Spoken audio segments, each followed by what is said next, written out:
Okay, good evening. We should be live streaming on YouTube now. Can I get a motion and a second to open the public session? Make a motion. July 10th reorganization. Eileen will second Lee. All in favor? Aye. Aye. Eileen says aye.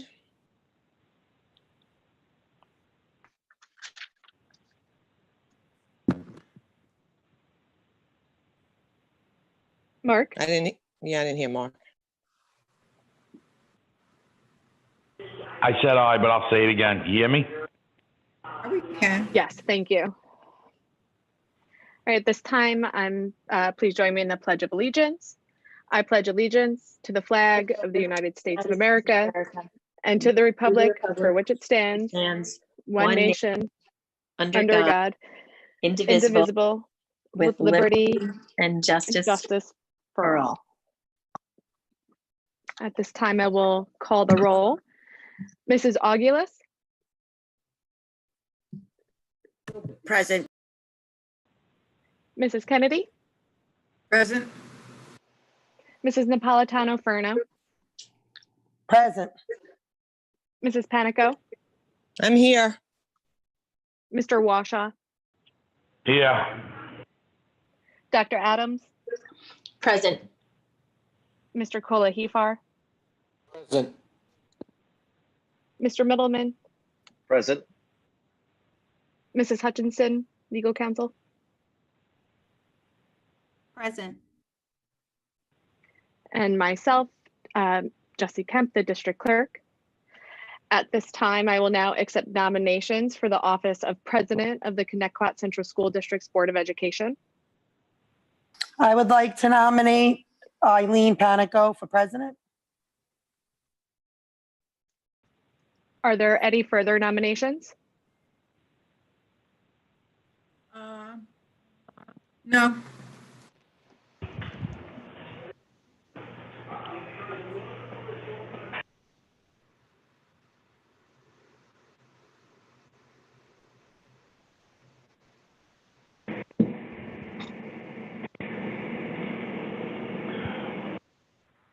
Mark, are you trying to say something? I just want to be clear I'm not missing anything.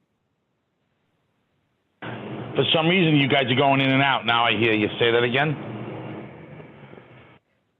Can you hear me? Yes, now I can. Mrs. Napolitano-Ferno nominated Mrs. Panico as board president, and I asked if there are any further nominations.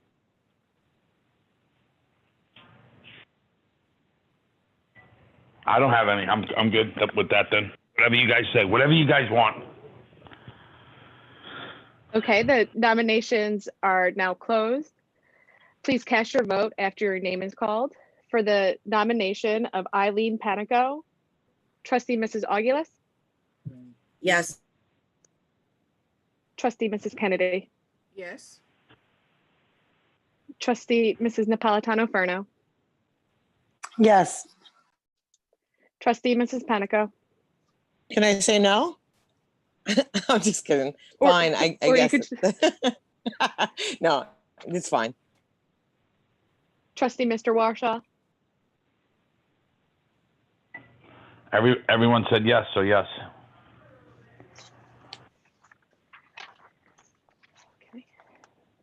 okay. So since we're virtual, Eileen, if you'd like, would you like to take the oath of office, and then we can arrange a time for you to sign the actual paper later this week? I mean, do you want me to come in and do the oath? You want me to do it here? It's fine. I'm not turning the camera on, but I can come in and do the oath. Okay. Well, you should, No, you do it tonight because you're sitting as president Oh. after this. yes, to sit as All president. right, you're right, Lee. tonight, Okay. To sit as president tonight, take the oath of office, go in tomorrow or before the end of the week so that you can satisfy your duties as president. But for the purpose Perfect. of taking over the meeting, you want to swear in as president and then sign the oath. You know, because of Okay. COVID-19 restrictions, we're doing it this way, but in order to That's really. fine. Whatever's lawful, I'll do. That's fine.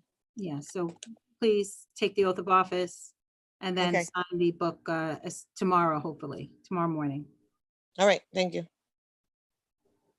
So who So does do you, that? The district clerk will be doing Okay. that. Is that correct? I can do it? yes, based off notes from last year, I have a Yes. little script. Do you solemnly, so Ms. Panico, do you solemnly swear that you will support the Constitution of the United States and the Constitution of the State of New York, and that you will faithfully discharge the duties of the Office of School Board President according to the best of your ability? I do. Congratulations. And I will accept the nominations for the Office of Vice President and then officially hand the floor over to you. I would like to nominate Mark for Vice President.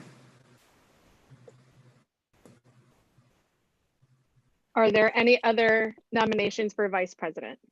I'll No, second Mark. I'll third.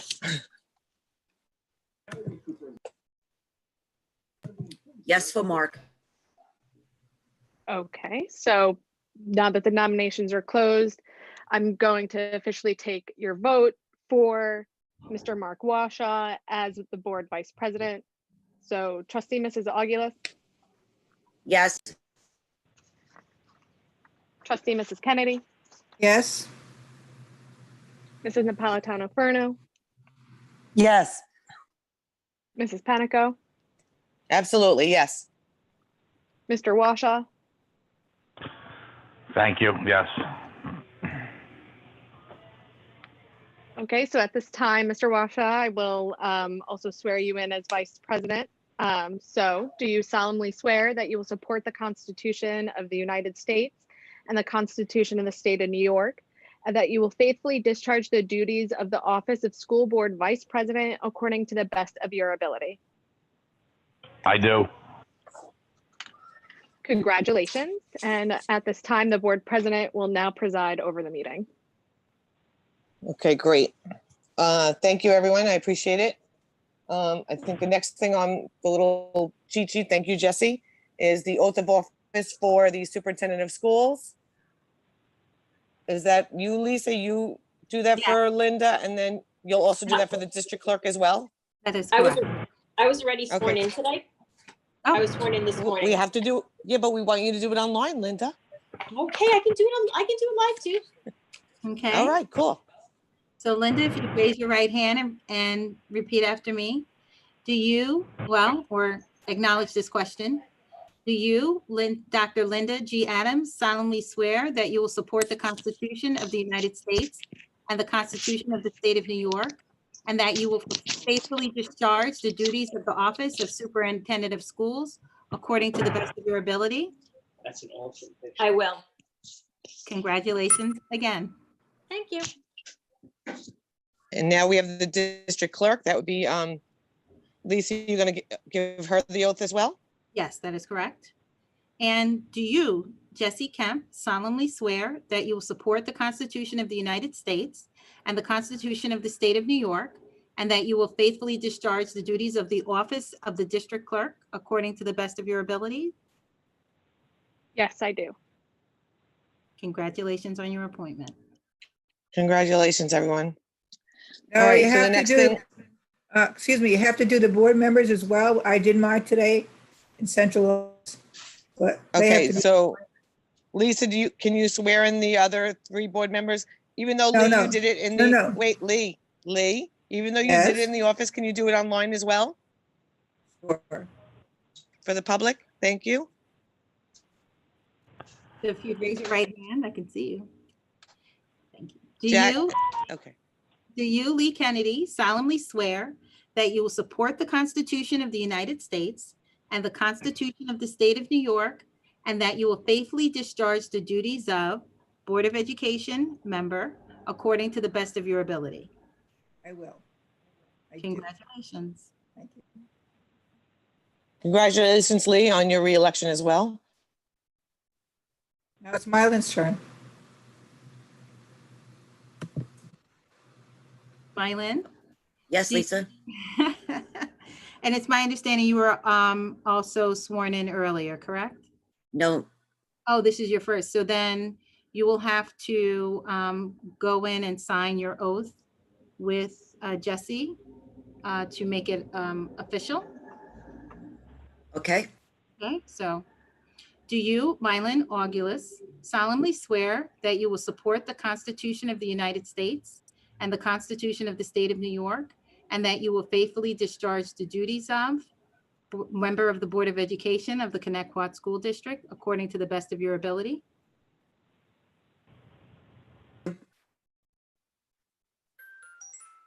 I do. Say it again, Mylan. I do. Congratulations. And congrats, Mylan, on your reelection as well. Thank you. That's it. The other two don't have to be re-sworn in, correct, Lisa? Okay, That is thank you, correct. Lee. All right, What so the about next Jack? thing, What about Jackie? they're already on the board. They weren't reelected this year. Their term didn't end yet. So they're still sworn in from their original Yeah. term, if I'm, Oh, yeah, that's right. I forgot. Thank you. Yes, Right. That's right. all right. So we all need to go in and sign some paperwork though for the school board member ethics. Those are the policies that we have for school board members. And there's something that we have to sign there too, I believe, right, Jess? Yes, I have it all ready to go. I can, I'll arrange it with you guys tomorrow to either have it dropped off or have you guys come in. Perfect. Thanks, Jesse. There are no changes to the meeting agenda. Well, are we Oh. doing the reorg agenda or are you doing the full agenda? Well, it is the full agenda. It is Okay, the full agenda. so there is that language change to Schedule 2, H through double A, which I did send to Jesse, but for the purposes of reading it for the board, Schedule 2, H through double A shall be subject to the district holding such programs and/or activities. Should schools close due to the New York State governor's or other legal orders, and such programs or activities are not held, the district shall not be obligated to confer payment to the named employees for same. And of course, that has to do with programs that may not be held for the 2021 school year due to COVID-19. So you're making some appointments subject to the actual programs being held. Right, and that's when we get to the personnel agenda. First, we're going to do the reorg. Do we need to say that again during the personnel agenda, or is that sufficient? If you're accepting the agendas of both agendas now, it's as amended with that statement. Okay, And there all was, right, so, I believe, that was discussed with regard to the number of days for the appointment of an individual from 15 to 10. 10, correct. So I need a motion and a second. I'm sorry, I don't want to interrupt, Eileen, but we also added on consent agenda number 29. Oh, correct, that's right. That was the contract that we talked about in an exec, right? Correct, yes. Okay, so I need a motion and a second to accept the agenda as amended. Motion by Lee, Second, second. Mark. Okay. We did the appointment of the officers. You need an all favor. Yeah, you need a motion. I need all in favor. Thank you, Eileen. Eileen says aye. Aye. Jackie says aye. Aye. aye. And we got Mark. He was the first one. Okay, next is the minutes, correct? I need a motion and a second to accept the minutes of June 16, 2020 Board of Education meeting. Make a motion by Lee, Eileen will second. All in favor? aye. Aye. Aye. Aye. Eileen says aye. Okay, the next thing is new business discussion items. We have board members needed for committees. We have 1, 2, 3, 4, 5 committees. I'm gonna yell out there that I want the policy committee and the audit committee. That's not fair. Oh. You had the policy all right. this year. So audit committee is all of you. So you Okay.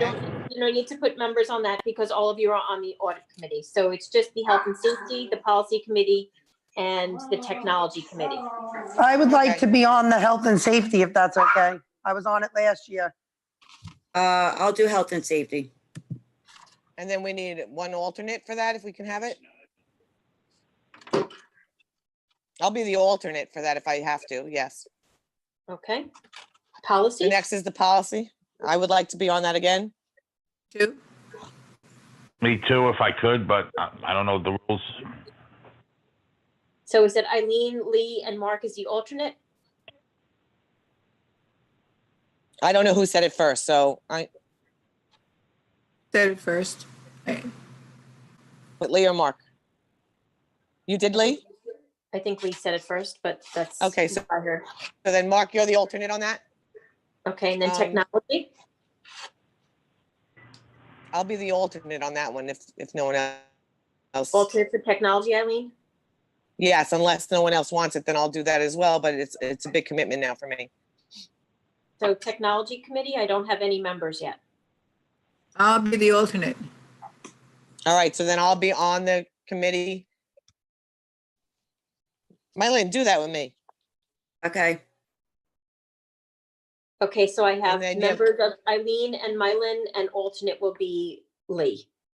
Right. So I And- put those in 16, no, I'm sorry, I put them in under motion 17, authorization of board standing committees.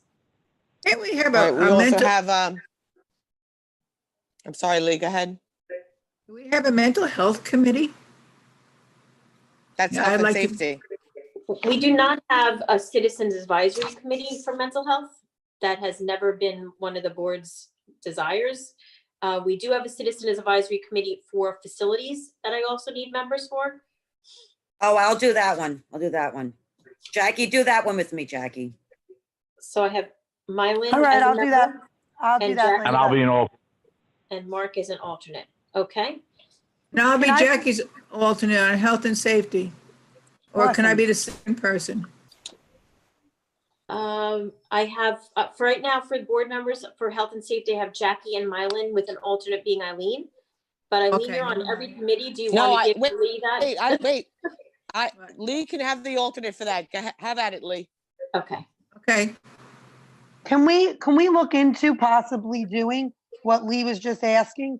I would be for that, the citizens for mental health, especially with the COVID this year and going back and all the additional issues that could possibly come about.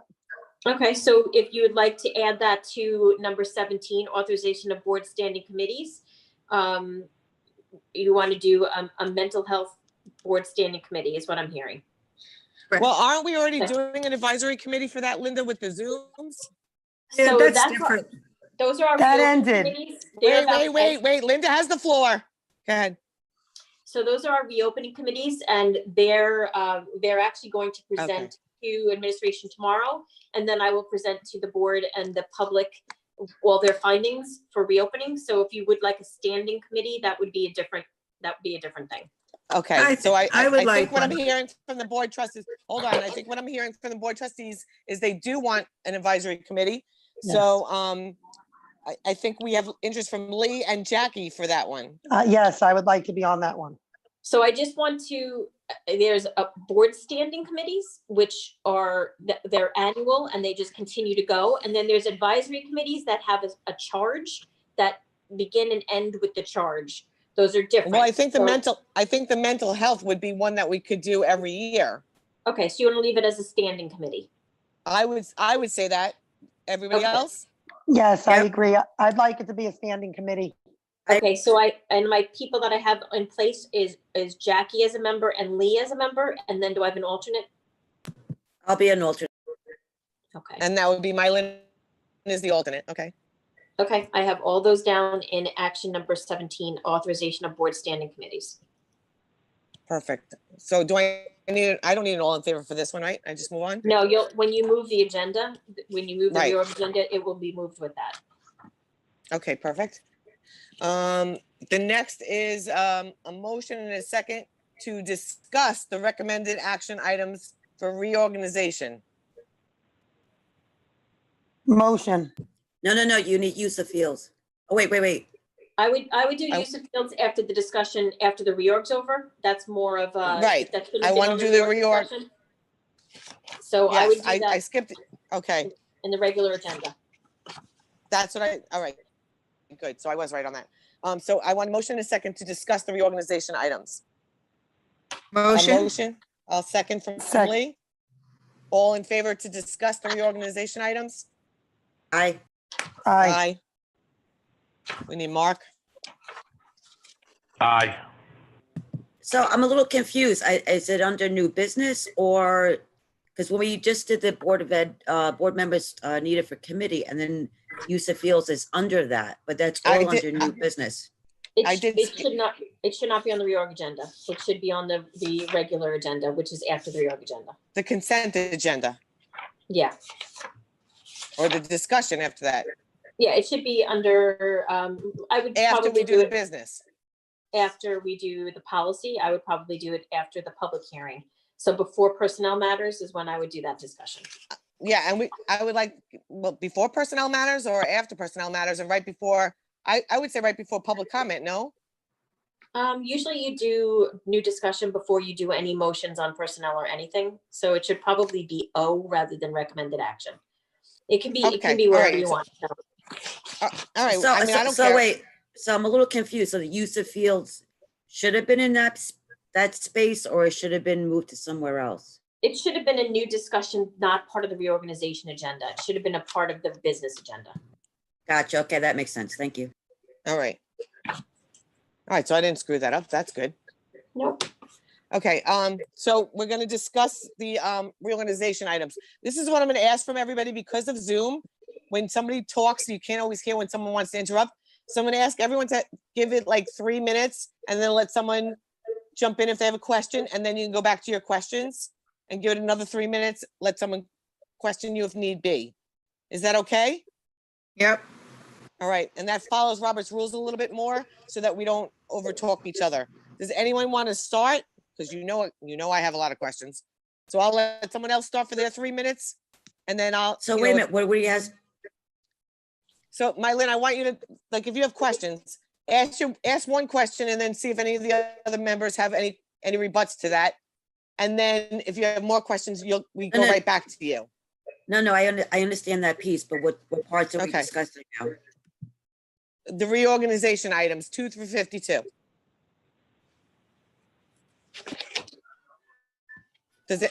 If nobody has questions, I'll start. Why don't you start? Because we know you'll answer all of ours. Well, I actually do have questions, but I don't know, did you take a motion in a second for that one? I have one I question. did. Wait, I did take a motion in a second to discuss these items, Mylin, yes. It's Oh, okay. discussion right now. Okay, because I don't know if I heard a motion on the table. I mean, I heard, I didn't say all in favor yet. Do I have to do that for a discussion? no, I didn't know who motioned for to open for discussion. Jesse, who, was that Lee and myself, Yes. right? Okay, Yes. okay. Okay, right. I have a few questions, if you don't So then mind. Mylin, you go first. Maybe you'll ask some of mine. Okay, Okay, and hopefully- then I have hopefully- one. Okay, hopefully I'm in the right spot. So, what is a Just, compliance? wait, Mylin, just officer- make sure you give somebody some room to answer your questions and then, and then go back to yours. Sure. So Mylin has the floor right now. So I just have a few questions. One of them is, what is a compliance officer? What does that entail? And I also want examples of the conferences, conventions, and workshops. We had to approve a few of those. I also Mylon, can you want, can you Wait, just one at a Mylin, time, let her can you answer tell the me what questions. number that is? Can you tell me what number the compliance officer is? I had the same question, Mylin, so it's on here. I'll look for it too. Is it number 13504 compliance officer? Yes. So it's number 13, Linda, 504 compliance officer. I had the same Yes. question. that's Okay, it, so thank the- you. So the 504 compliance officer is a mandated spot by New York State Education Department. Actually, I think it's actually a federal mandate. Section 504, a compliance officer ensures that everything that's been in the 504 plan is actually being accomplished in the different schools. And that is who, if a parent was having difficulty having that plan followed, they would lodge a complaint with that compliance officer and then they would investigate that. Thank you. My next question is, what type of examples of conferences or conventions or workshops would you be attending? So this is for teachers and other staff requests to attend conferences. This is to allow us to approve them. I'm going to let Dean weigh in on this because he does most of the approval of David. What number was that, Mylin? 15, Number 15. 15. Thank you. So this would be conferences that our teachers attend that require reimbursement. So either through BOCES or another organization outside of the district. Taken great. during school time and or, you know, for extended periods, if one chooses. So is it an open professional development, so to speak, or is it guided through the district on what conferences or conventions to attend? So we had a professional development committee who had put together our professional development plan that is, you know, for New York State. Generally, the requests that come in are aligned to our district's initiatives. Great. Another So question. and I think- Mylin, I have a follow-up question to that one. Sure. So I think what, and I could be wrong, but you can't just go on a conference to, I don't know. I'll put a stupid one out there, Disney World, because they have a lesson plan on Mathematics 202. Like it has to be approved from this committee, or No, can people so just pick anything? there's a process of approval. It starts at the building level. It involves the department chairperson and or director, the building principal, and then finally to myself to approve those conferences. So it's vetted out at multiple levels. And anything that is of a significant dollar amount requires an extensive justification. Okay, great. This question, I think Eileen may have some interest in this one as well. So we determined the school lunch prices, which increased 10 cents from last year. I know Eileen and I had showed a great interest in doing the consortium. Is that something that we can address this year? And I believe Bridget would probably be the one to help spearhead this on looking into this further and seeing if this would be a cost benefit to the district, considering in past years, we've been losing a significant amount of money in the lunch program, and it seems to significantly increase over the years. And just before you answer that, Bridget, Mylin and I spoke not too recently, actually pretty recently. I spoke to someone from Sachem. They have a surplus, so maybe you could talk to them. So much so that when they do transfers, it's usually out of the school lunch fund, not into the school lunch fund. Sure, I can certainly discuss with Sachem. I'm open to many different aspects. Mylin, to your question, we can certainly research that as well. The contract for Whitson's is not currently on this agenda. It will be on for the July 28th agenda, but I will certainly research and provide the board with all information that I find. And Mylin, can I just reiterate that there actually is no change in rate from the 1920 school year to the 2021? I think you said you thought it went up 10 cents. It did not. It's exactly the same as last school year. Okay, so it's 10 cents in prior years. Okay, no problem. And I believe my other question is the tuition rate. I don't recall seeing that amount on the consent agenda. You are correct. That's So- because, Bridget, do you want to explain how it happens, or do you want me to? Sure. Wait, Mylin, can you ask that question again? Because I missed it. It came in garbled. It is the tuition rates that I noticed on the agenda. It didn't have an amount. I'd like to know how they come to that amount. Mylin, you just saved a couple of my questions. Thank you. The tuition rates are set by the rate setting unit at the New York State Education Department.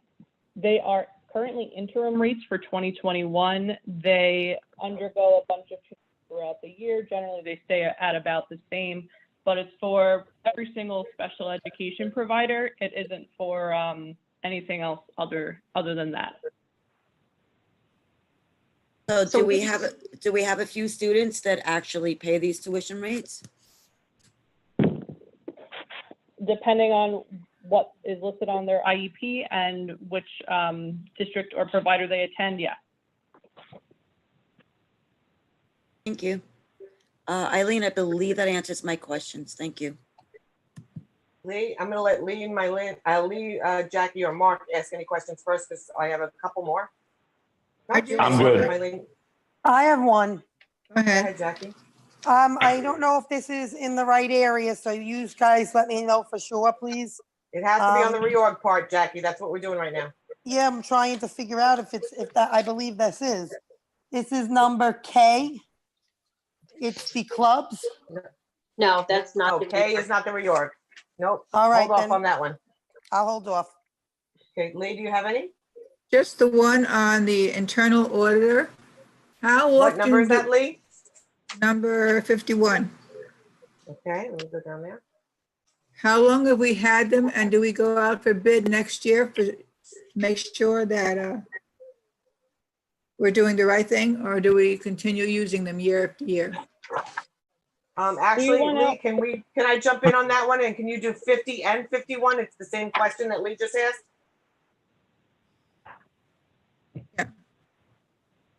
Sure. Thank you. So for internal audit, we had gone out for an RFP in the 18-19 school year. So within the RFP is a list of pricing for years 1 through year 5. Year 5 commences June 30th, 2023. So there's a schedule for their rates for the 2021 school year. The rate, the overall cost for the year is $22,500. Let's up $500 from the price for 1920, which was $22,000. So are you saying in 2021, you go out for a new bid? No, that what- it's for 5 years. This goes out 5 years, and the most it goes up is $500? Is that what I'm hearing, or no? Sorry, I hit mute. Yes, it's roughly, it's 500 every single year. So it is 22,500 for 2021. It is 23,000 for 21-22 and 23,500 for 22-23. So that's when you'd go out to rebid. Correct. Okay, all right, that's what I want to know. And the same with Cullen. Yes, same for Cullen. Okay, thank you. Thank you, guys. Anybody else? Jackie, you're not up yet. Mark, do you have any questions on the reorg? I'm good. Okay, so I'll ask a couple of my questions. Mylene and Lee asked some of them, so I'm going to be a little bit shorter. Yay, me. The authorization of the purchasing agent and deputy purchasing agent, I just want to make sure that we followed the application process on that one. For number 3.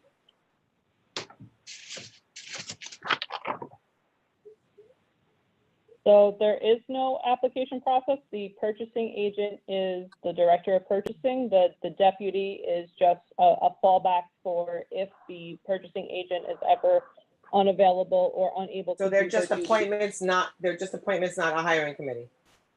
Correct, yes. Okay. Number 4, authorization of personnel for certification of payroll and budget transfers at what cost? It's part of their job.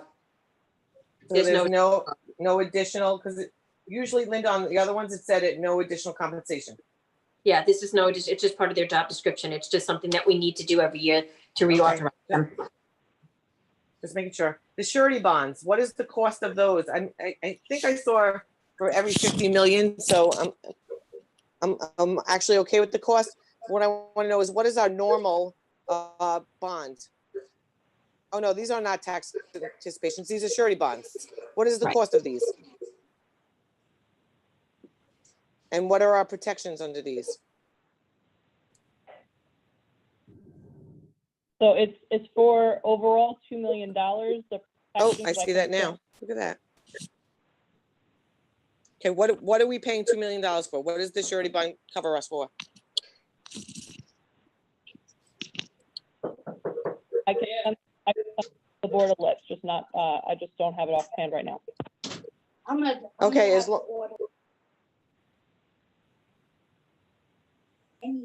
hello, I'm sorry. As long as we can get that list, I'm okay with that. Give me 1 second, I gotta step outside. The next one is the impartial hearing officers one. The title is wrong there. Jesse, would you be able to, we no longer have that position?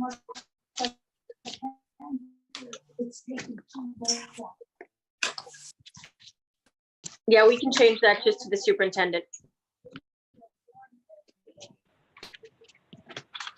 You see what I'm talking about, Linda? Yes, Jesse, I've got it amended. It's, we'll just say Okay, so requested by the Jesse, would you superintendent. change that? And then we could vote on this to be as a, As amended.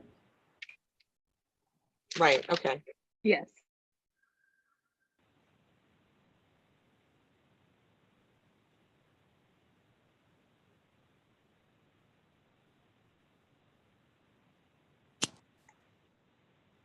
Can you hear me? Yes, Hello? Hello? I can hear you, Can I- Eileen. Okay, I have to go back in. The official district newspapers that we publish our notifications in. Mhm. What is the cost to our district for those? I'm sure it's not a lot, I'm just curious. Bridget, might you have that? I don't have that in offhand. And then Linda, Which one does was the board have access to these newspapers as well? I don't understand that question. What are you looking to do in So them? in other words, a lot of people, if you don't have a subscription, you can't log on to see this. The Suffolk County News, I'm not sure, but I know Long Island Business News and Newsday, you have to actually pay for it as a consumer. So if we're publishing stuff for the general public and they don't have a subscription to Newsday or LIBN, they can't see what we're publishing. We could have Jesse get you guys subscriptions, like a district-wide one subscription for you to have that. We Well, could I don't want absolutely it, I do don't that. want the district to pay extra. I don't need it that bad. I'm just saying, at least then we could share it. You know, if there was information that was published or, you know, even if the district shares it to our website because, and you can't share just the link because if you click it, then people can't see it if they don't have the subscriptions. You know what I mean? Yes. I don't know what Suffolk County News is. I don't know if that, I don't think that's a subscription. I'm not sure. I don't get the newspaper. I'm online. I don't think But- so either, but we could definitely, I mean, I know I have a personal subscription to Newsday. I think the district has a subscription to Newsday, so we could take a snapshot at least of what the information we put in and put it on the website. We could have Syntax do that. Okay, good. And it just has to be. And then if you could find me out newspapers that cost, that would be great. I'm sorry, speaking. It has to be newspapers that have major distribution. This way the information is easily accessible. No, I definitely understand that, Bridget. I'm just saying that like a lot of people, Newsday, once Newsday went online and they started charging, people aren't paying, so they can't see it. Right. Jesse, do you remember how much it was to post the annual meeting? Because we just did that recently. Oh, yeah, there you go. Yeah, it was roughly, it's based on the amount of words that's Ah. in each notice. But it was roughly 600 for each, the Suffolk But County that's News and LIBN. So that's if we post an ad. Do we also pay for a subscription service to them? I believe there is a subscription service to them. Okay. I All do right. If believe you we guys do can give me that. the price, I'm sure it's not, I know it's not that expensive. I just want to know it if you could. Is that like the Usually price I for the do. subscription? Yeah. For each one of So them. I believe for Newsday, I'm unaware, but for Suffolk County News and Long Island Business News, it is relatively inexpensive. I believe it's like $45 to $60 a year. Yeah, I know it wasn't expensive, and I don't think Newsday is all that expensive either. I don't like voting on things without the cost, but This is for us to okay. post, not for us to have the subscription. Oh, okay. Oh, so then all right. So then, well, but we do have a subscription, so now I want to know that too. All right. That one's okay. Bridget, this is for you. Authorization of personnel to invest district funds. How much do we have invested? For how long, and into, what's the list? Can you get that to us? I don't necessarily need it today, but I would like that list. How much we're putting in, like a money market or a CD, and for how long those each are? Yes, I'm going to have that. I'm going to have revised budget revisions for the 2021 budget, and a few other items for the July 28th meeting. So you'll get that in a huge packet, and it'll be ready for distribution for July 28th. Okay, perfect. Petty cash funds, I don't know if the other board members want to see it, but I'd like to see like a list of expenditures for just last year, just to have and look at, do my fiduciary responsibility. The next one is Mylyn asked that one, so that's good. Mylyn asked that one, that's good. The facility advisory committees, we just did that. Okay. Oh, guys, you got Mylyn asked that one. How do we maintain a continuous voter registration? Jesse, is that you? That's number, it's just a question, number 20, authorization of voter registration. What is that Right, so that's, exactly? we have, the district has personal registration. So basically what that means is that an individual, a resident of the district could be registered with just the school district, and they don't have to be registered with with the county board of elections. So Oh, okay, our so you have that continuous list of voter, yeah, we have an election management system that we contract with. Perfect. The next questions are the same as what Lee asked, but it's for all the bonds, the municipal finance advisory services, the bond council, and the architect. And the school physician, did we go out for bid on those?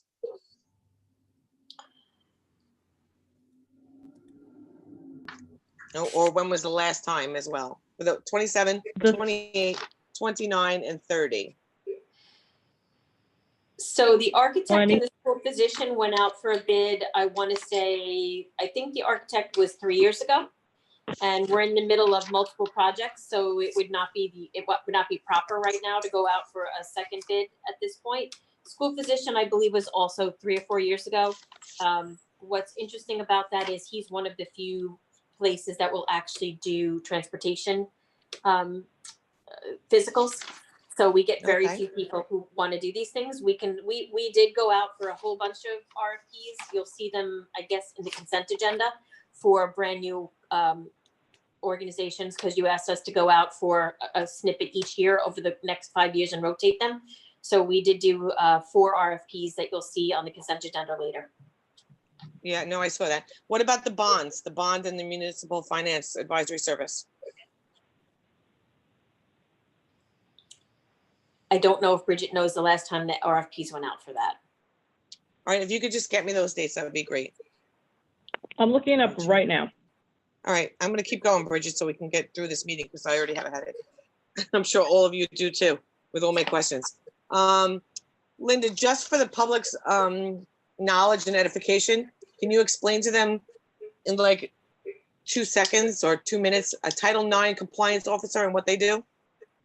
Same thing as the 504 compliance officer. Title IX is if there's any complaints of harassment or anything along those lines, that Title IX compliance officer would do the investigation. Okay, and that's also no additional compensation, it says there. Correct. Number 37, 38, 39, I'm just curious as to why it's not the assistant to the superintendent. I don't know why that's not in those duties. I'm just curious as to why that happened, but that's probably not something we could talk in public. Well, It's not about the person, it's really about a actually- position. I thought this would fall under that position. Those are, the assistant to the superintendent does more of the clerk of the works kind of things. So they're actually working with the different projects that are going on, where Mr. Dungate is more in the buildings. So there's actually a certification process to be the asbestos designee, and that's why he has maintained that.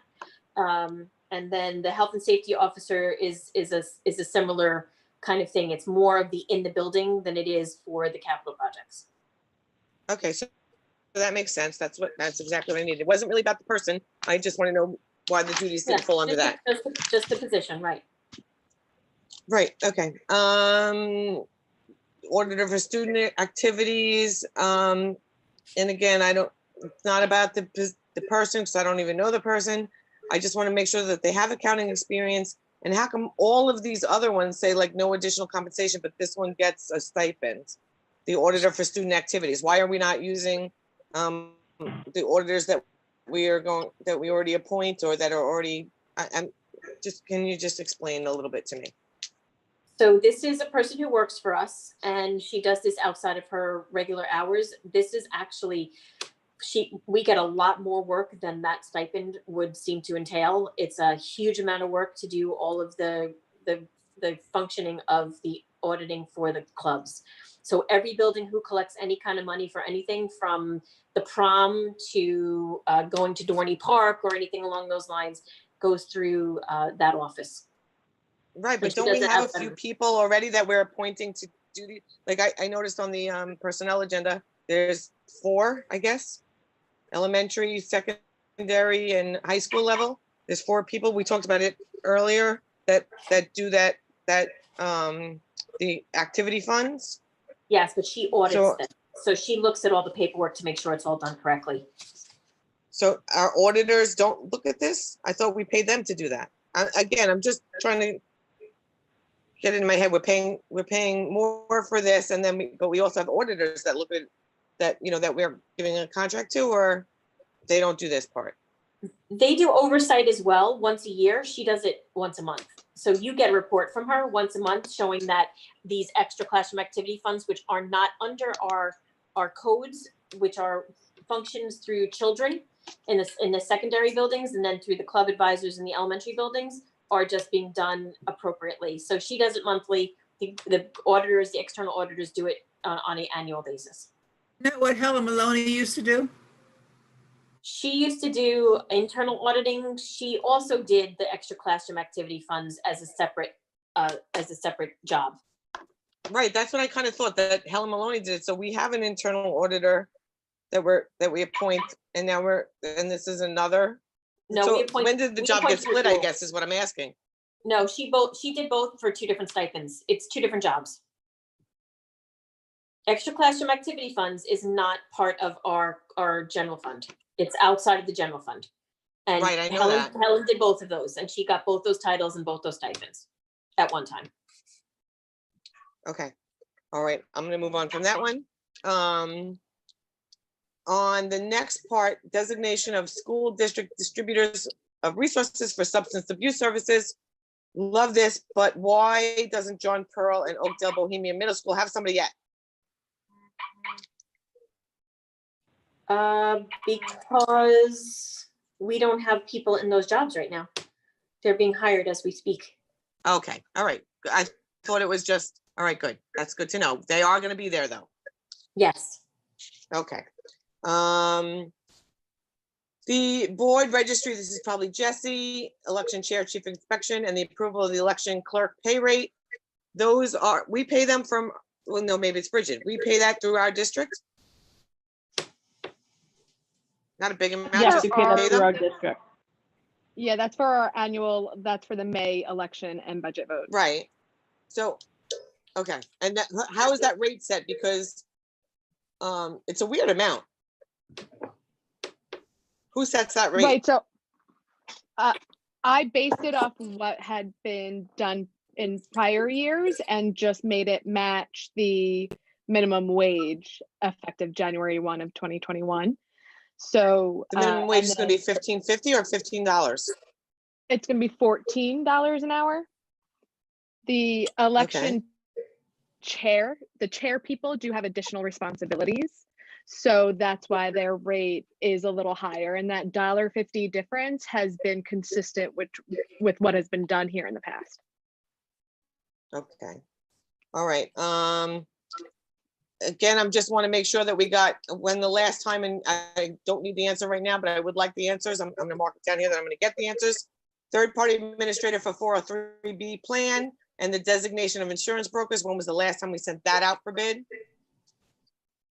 So I think that's you, Bridget. Eileen, can I piggyback you? I have a question. Wait, I have one more question, Jackie, and then you can have the floor. How's that? Perfect. Linda, just explain again for the public that have not been on our board meetings before, the duties of a confidential employee. And then Reza, if you could, I would like the total cost for those. And then Jackie, you can have the floor after I get those two answers. So I'm going to let Reza talk about what confidential employees do.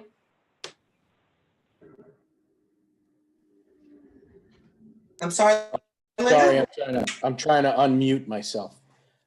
Confidential employees, and there are several of them, one in my office, one in business office, one in the curriculum office. They typically, actually, there are three in my office.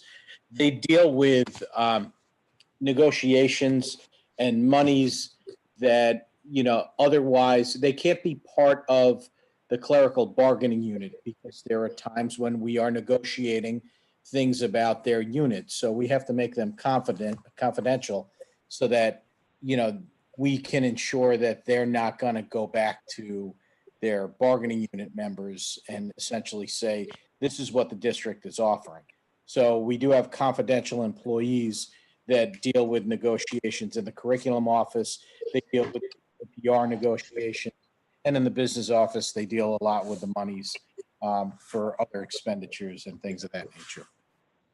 As far as the stipends are concerned, Eileen, I'm sorry, I'm going to have to get you that. I don't know their exact number, but it's around a 10% differential for being a confidential employee, which amounts to about, I'm going to speculate, it's about $7,000 or $8,000 difference. It's actually on the agenda. So if you look, those rates are their stipends.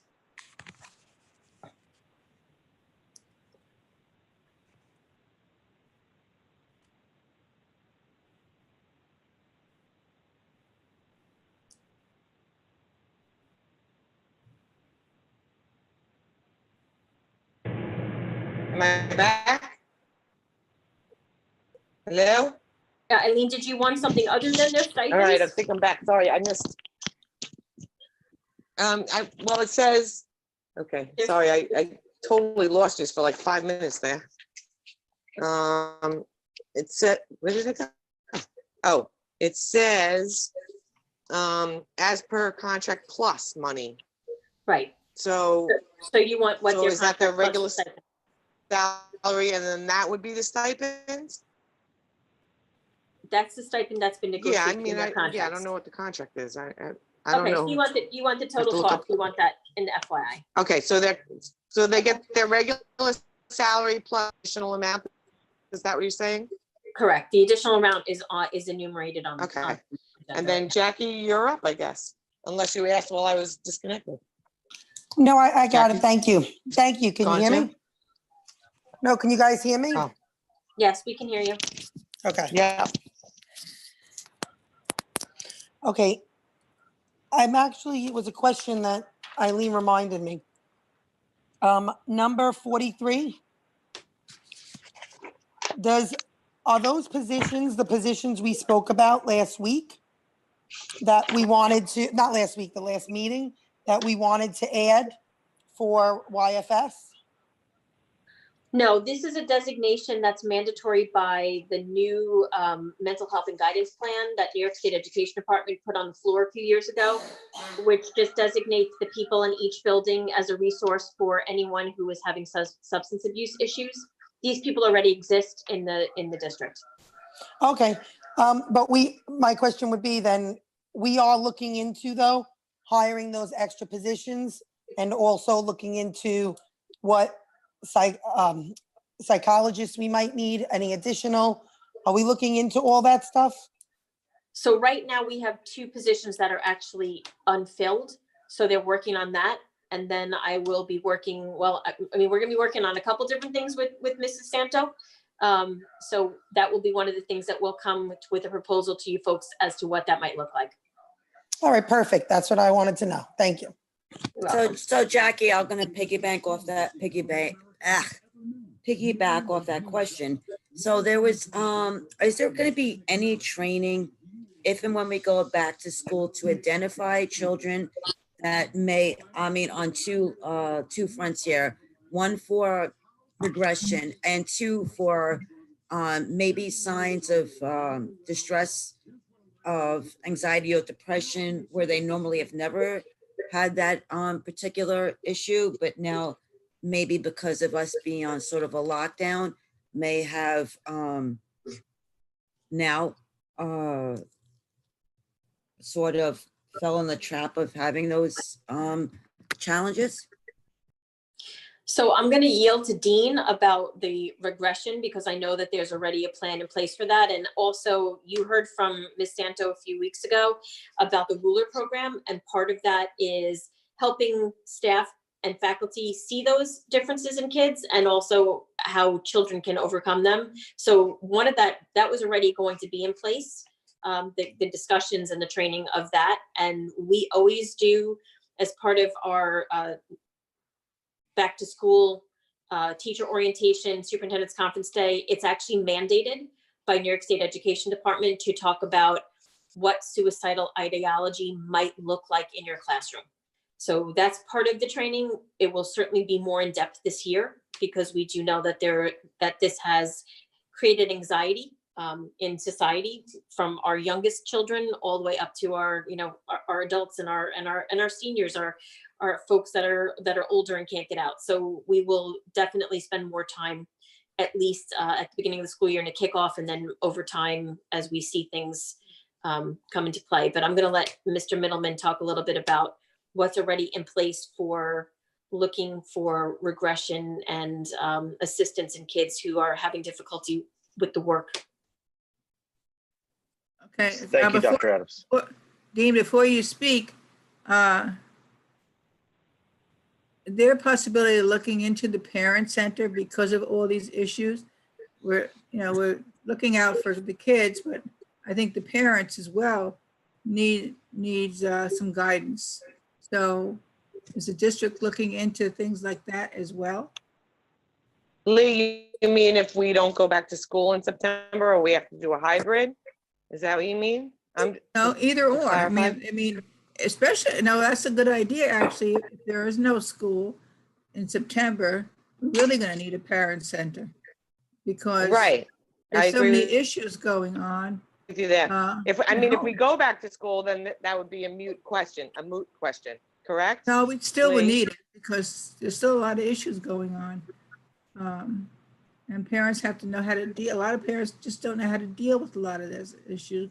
And of course, there's a lot of stress between the children and the parents. So I don't. Are we legally allowed to help parents or just kids? If we don't go back to school in September, I think that would be a whole nother conversation. Lisa, So can you answer, Lee? We've actually always done some parent training.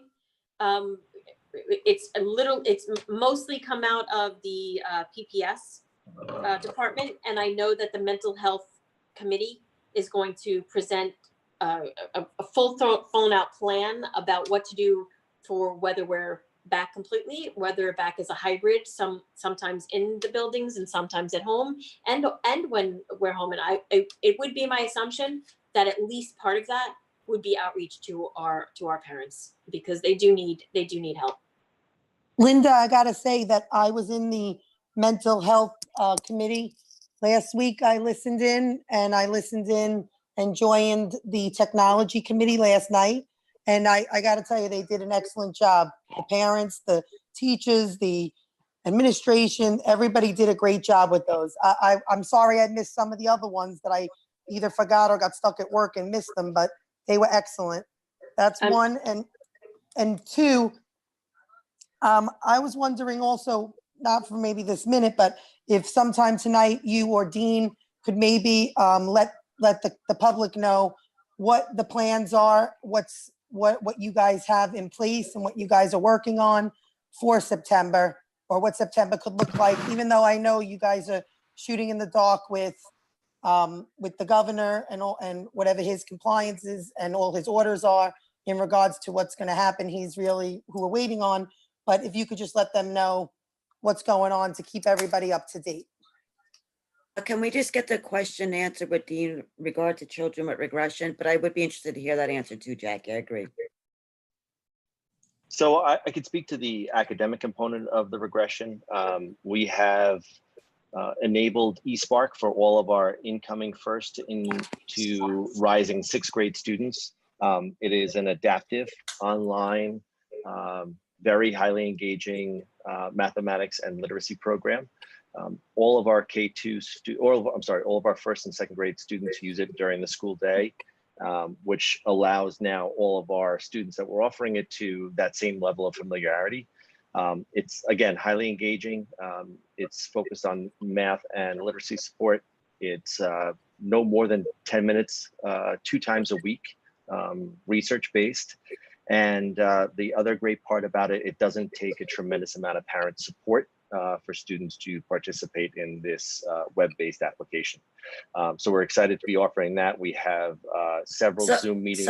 So Dee, I'm sorry, just wanted, so can you identify that every child in the elementary school has logged in and completed, like you said, 2 times a week, logging in and completing, say, that 10-minute scenario you presented?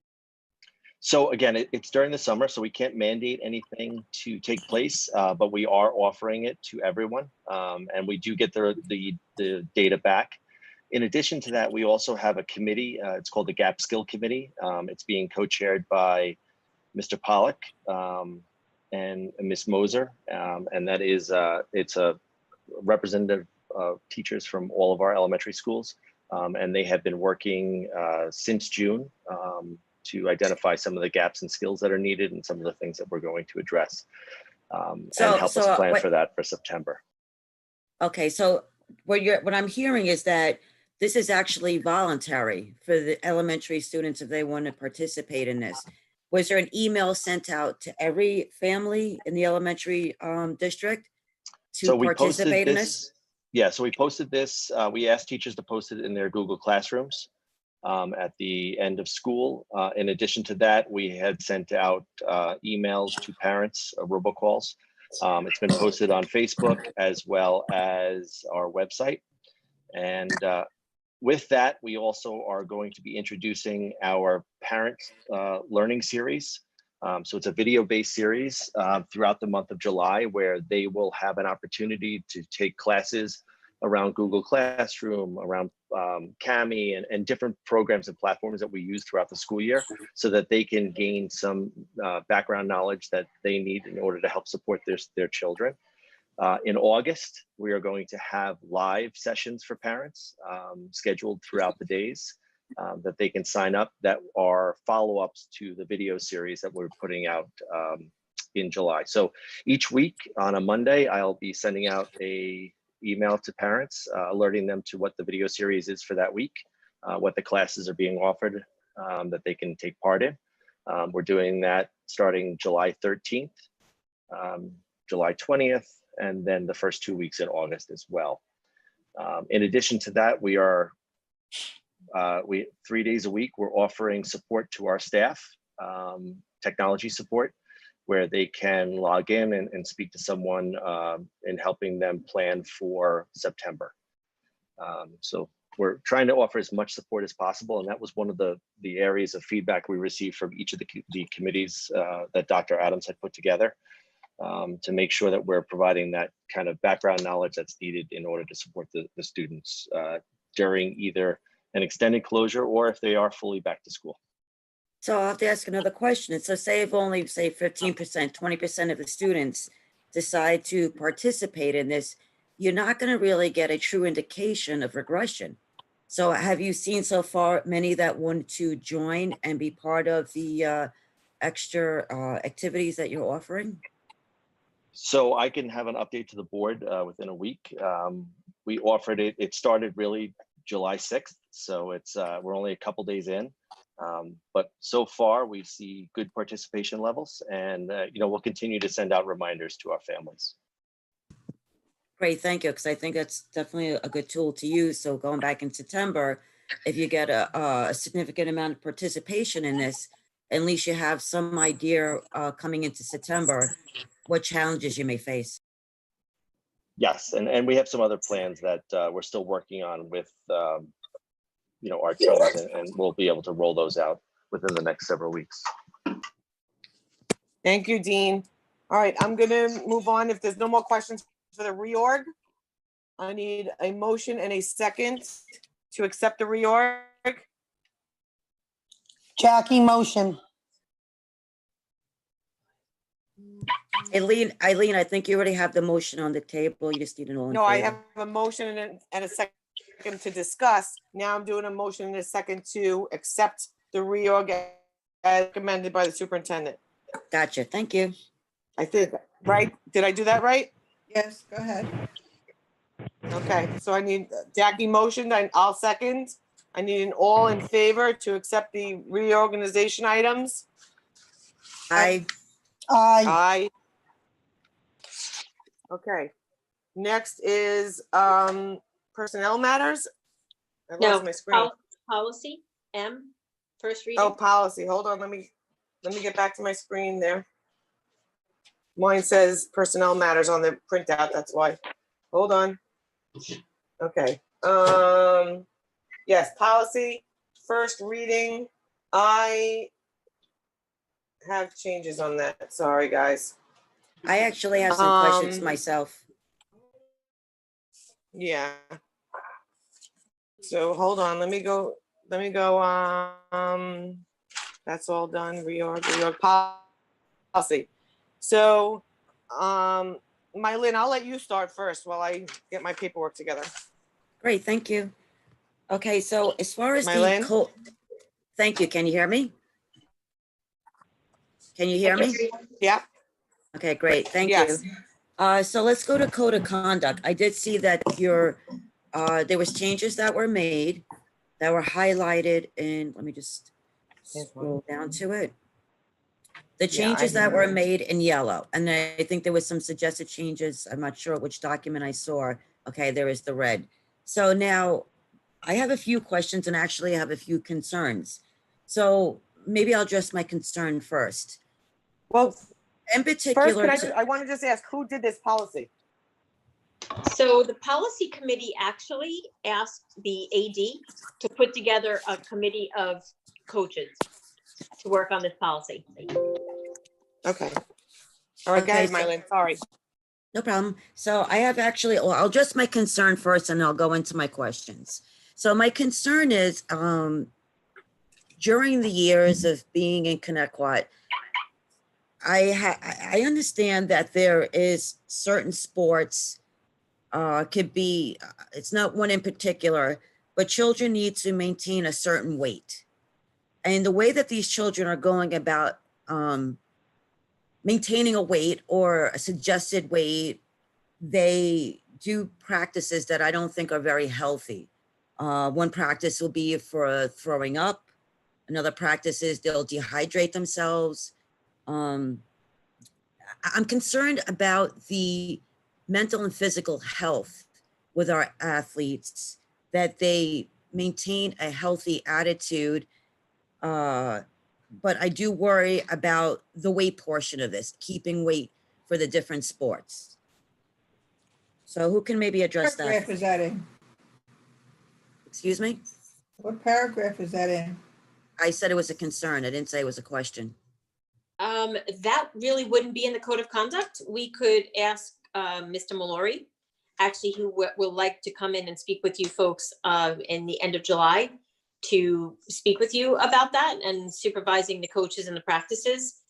We can certainly do that. That wouldn't be in the code of conduct, though. No, I understand it. That's why I brought it up as a concern, because we're talking about sports. So I wanted to bring up that concern because I figured we have an opportunity here to do that. The other question I have is, so it says given examples of missed games practices that are, what would be the example of missed games? So I understand reading this, you had to attend at least 5 classes in order to participate in the practice or game. But if you happen to not participate in a practice, but participate in a game, what excuses are allowed that you are acceptable to not participating in, say, a practice? Where are you exactly, Mylan? I'm just asking another question because there was a mention of you have to do 5 periods a day in order to play the sport. Correct. Okay, so a minimum of 5 periods. Also report no later to school 10:30 a.m. So then there's also goes into if you're missing a practice. I don't think, unless obviously if you're absent for the day, I would assume that would be an excused absence for a practice. But if you is there, for example, if your child is in the Science Olympiad, I'm going to pick that one out. If they were in the club for Science Olympiad and it goes, say, 20 minutes or half hour into a practice, does one supersede the other? I can answer that for you a little bit if you want. I've seen No, it before. Mark. Oh, okay, go ahead. Sorry. You shouldn't answer it. It should be from the administrators because it's the new code of conduct. But if you want to, I won't stop you. No, it's okay. If it's, I'd rather have them answer it because they probably know better. But that's good. You want to Generally- tell us the? Okay. Generally, if they miss a full practice, there needs to be a valid excuse. If they're missing a piece of the practice, generally they tell the coach. I have, a club that I'm a class advisor, and I'm the senior class president, and the senior class is having their meeting tomorrow, and I'm going to be half an hour late to practice. That's generally excusable. If they decide just not to go to practice because for whatever reason, unless they've talked to the coach about a legitimate reason why that would be. And I would think participating in a Science Olympiad competition and, they're part of that club, that would be an acceptable excuse. That's usually done for each different team, but, there actually has to be, it says a valid reason. And then disciplinary action will be based on the coach's policy and discretion. So they're kind of enumerating that a recruiting showcase is not a valid reason, but an official visit, that's excused absence for something that would be considered an excused absence for the school would be considered excused absence for the team as well. Well, I'm glad you brought up recruiting because that was actually my next question. A lot of times these kids are do the recruiting or participate in the recruiting showcases because there is scholarship money laying on the line for these things. And I know these kids have to, depending on their colleges that they attend, these things are important because they need to have it part of, to be seen. So why wouldn't this particular thing not be excused? Because it does have to relate to college, and college, that could be a potential for scholarship. So Because can I make a suggestion? Maybe that the code of conduct for the athletics is held off probably till the 28th of July. And then we can have Mr. Mallory come in and speak to the specifics of the code of conduct. And then all of your questions could be answered at that time directly by him. Okay, great. So if you can also mention to him that I'd like to see terminology included in there as prescription medication. I understand there's substance abuse. I'd like to see prescription. While they say illegal drugs, prescription medication can be abused as well. Ritalin being one of them. There's a few drugs that can be abused, and it is a prescription medication. So I just want to know if there's any monitoring of the abuse of prescription medication that is prescribed. Okay, I'll share that with him. Okay, so am I hearing that that's going to be tabled? The code of conduct will be tabled? I think Yeah, that it and then should. you know what? Then I could also ask my questions in an email, and maybe you could put them online, and we could speed this up if it's going to be tabled anyway. Okay. Yeah, I just have one other question. So if, and again, you could relay this back to the AD, but there is, if a child is forthcoming that they have a substance abuse problem, then they would work with the child and see to it that they would be able to play the sport. And I believe I saw something where the suspension would be lower if the child is forthcoming in that. What are the active steps are you taking to help our child that is having say a situation that they have a substance abuse problem? Okay, so we'll have that be answered also by Mr. Mallory.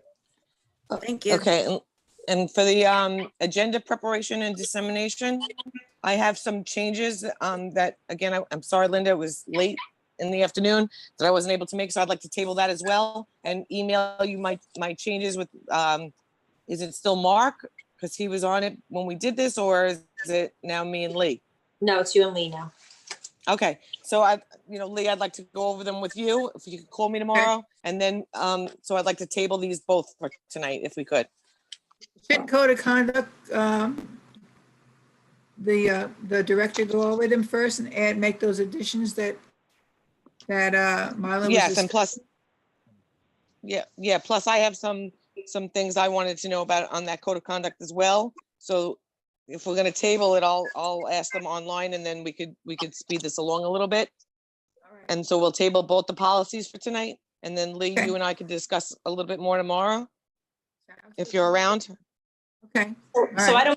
I don't even believe the motion was moved for this, so you're just having a No, discussion. So you don't it's even just need to discussion. table it.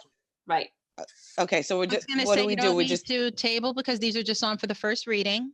So you're doing exactly what's supposed to happen with the first reading, which is discuss it. And then and then go back and make any changes or have more discussion and then bring it back for adoption at your next meeting. perfect. Thank you, Lisa. Sure. All right, so what's next? Next is public hearing, smart schools allocation. That's you, Dean, right? Yes, yes, it is. Okay, Dr. Dean, Adams, I don't know, did you want to speak to anything before I spoke? No, we discussed this at the last board meeting that we were looking to do the one-to-one acquisition, and that Mr. Middleman was working to make that happen. So the first step in the process to access the Smart Schools allocation, which is has no taxpayer implication, is to present this to the board and have the board actually vote to approve the preliminary discussion. And then it goes on the website for folks to give us feedback. So tonight, Mr. Middleman will present that. And then if the board will move to approve the preliminary discussion to be put on the website, that would get us moving along the venue in order for us to access the funds. Dean, that's fine. Thank you, Dr. Adams. I'm concerned with the time. So Dean, is this going to be a long presentation? Do we need more? Do we need to? I mean, I'll have a special meeting if you want to spend more time on it, but this is, Three we slides. still have, okay, perfect. Then have at it. You're up. Okay, Jesse, if you could put that up.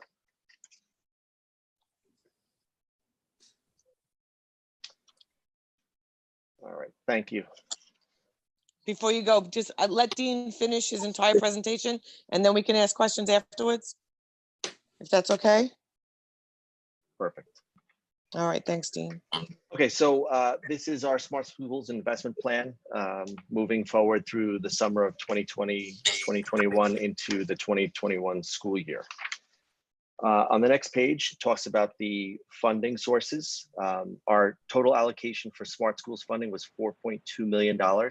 And again, this is, it's important to note that there is no taxpayer impact on this. The plan first started back in 2014, and you can go to the next page, when we entered into phase one, which was completed in the 2016-2017 school year. And we spent roughly about $1.2 million replacing all of our wired infrastructure. Phase two, which is something that we'd like to enter into this summer into next spring, next fall, would be the student and staff device acquisition, more commonly known as a one-to-one initiative.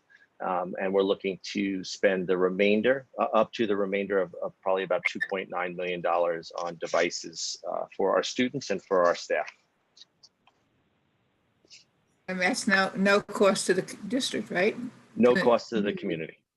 The next Very good. page outlines the quick timeline. It's this Board of Education presentation. We'll look to the board to approve preliminarily the spending plan that we can post onto our website. We'll get some community feedback. The Board of Ed will have to do a final approval, and then we'll look for SED approval. Our hope is that we're able to secure. I thought I left that light on. I was just gonna be like running out with it. Our hope is that we're able to gain approval. We've been told by the State Education Department that they are expediting these kinds of requests, requests for student devices. And we look forward to being able to provide these for our students for this coming school year. Great, thank you. So Dean, I know that we had bought some devices in the past. Are we applying the devices we already have on hand in addition to these devices, or this is a whole new device plan? So we I know do we, have. I know we did the Chrome carts and stuff like that. Will those Yes. Chrome books be distributed and you're buying additional? Is that what I'm hearing? Correct. Yes, we have about 1,700 Chromebooks in district. Throughout the pandemic and throughout the closure, we distributed about 1,100 to our families and to our staff for support. So our goal would be to continue to add to that supply and be able to have devices for all of our students and all of our staff. So I understand one of the issues that parents are having is if you have multiple devices in your home, then it weakens your internet service. And then you have also the other situation where there may be homes that don't have any internet access. How do we address those? So being able to be on one platform is something that we feel will benefit our students and our families, both from a familiarity standpoint as well as from a support standpoint. Having the similar devices allows us to provide support for both families and students on an ongoing basis. As far as the Wi-Fi connection, that has been something that has been talked about throughout Long Island.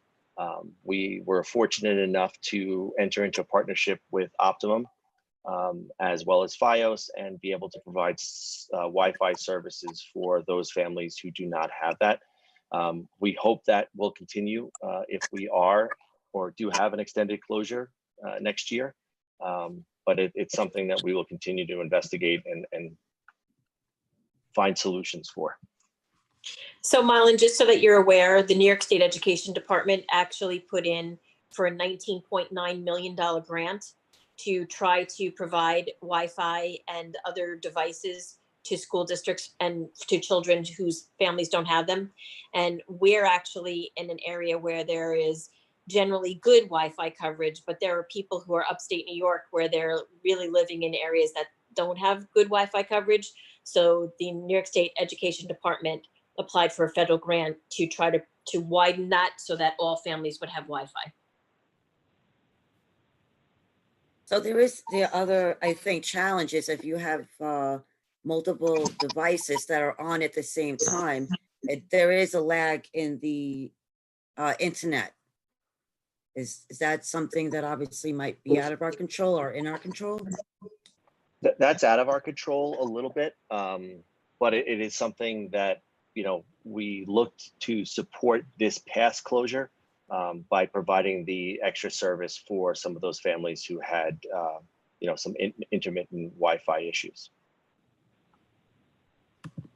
Great, thank you. Thank you, Dean. Does anybody else have any questions? Eileen, I'm going to ask you for do a motion in a second, and all in favor for the board to approve the preliminary spending plan and allow us to get public feedback by posting it on the website. We don't have dollar amounts on that yet, though, right? Yes, Dean has it on the. It's about Okay. $2.9 million of Smart Schools funds with no additional cost to the taxpayer. It's a Right, I grant. heard that part. Okay, perfect. I'll make a motion and a second. To I'll make a accept the second. plan as out. Wait, I want to hear a motion and a second for the plan outlined by Dean for the Smart Schools. I'll motion. And Second. Lee, you'll second? Okay. All in favor? Aye. Aye. Jackie? Mylin? Aye. Mark? Aye. Eileen is an aye. Thank you. You're welcome. Okay, let me go back to the next thing now. The next thing is recommended action personnel matters. A motion, do we have to discuss this first or no? Because we already did that in exec, right? Correct. All right, so can I make a motion? I need a motion and a second for Schedule 1 recommended action personnel matters. Motion by Lee. I'll second Eileen. Now, All is in this the favor? one, wait, is this the one where I have a question on K? No, That's on schedule 2. that's Schedule 2. We're on Schedule 1. I know, it's right above it, okay. Okay, so I'll be all a in favor? second. Aye. Aye. Mark? Aye.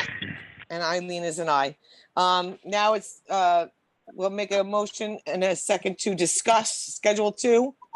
For Jackie. I'll make a Motion to discuss. Okay, I'll make a motion. Mylin motions. I'll second. And Jackie, you want to discuss? And I think I had some that had to talk about in public too, but Yes, I wanted to, Dean, I had spoken to you in the past, like probably almost a year ago now, about the clubs for all the different schools. And oh, how right, yes. I wanted to see equal equity across the district, the same opportunities for clubs at each elementary school. If and when the children return, it would be nice to have, you know, as many clubs in each school that we're able to, but how do we decide, or how do you guys decide, I should say, which clubs go to which schools? Because I'm noticing that not every school has obviously the same ones. And, you know, I just wanted to know if there was any way for us to structure it where, you know, the kids could all get the same opportunities to be in these clubs. If there's clubs in one school that like a child wants to be in, that's from another school. I'm under the impression, if I can pipe in, I'm under the impression that they're allocated so many clubs and each school picks the clubs that they want. Am I wrong, Dean?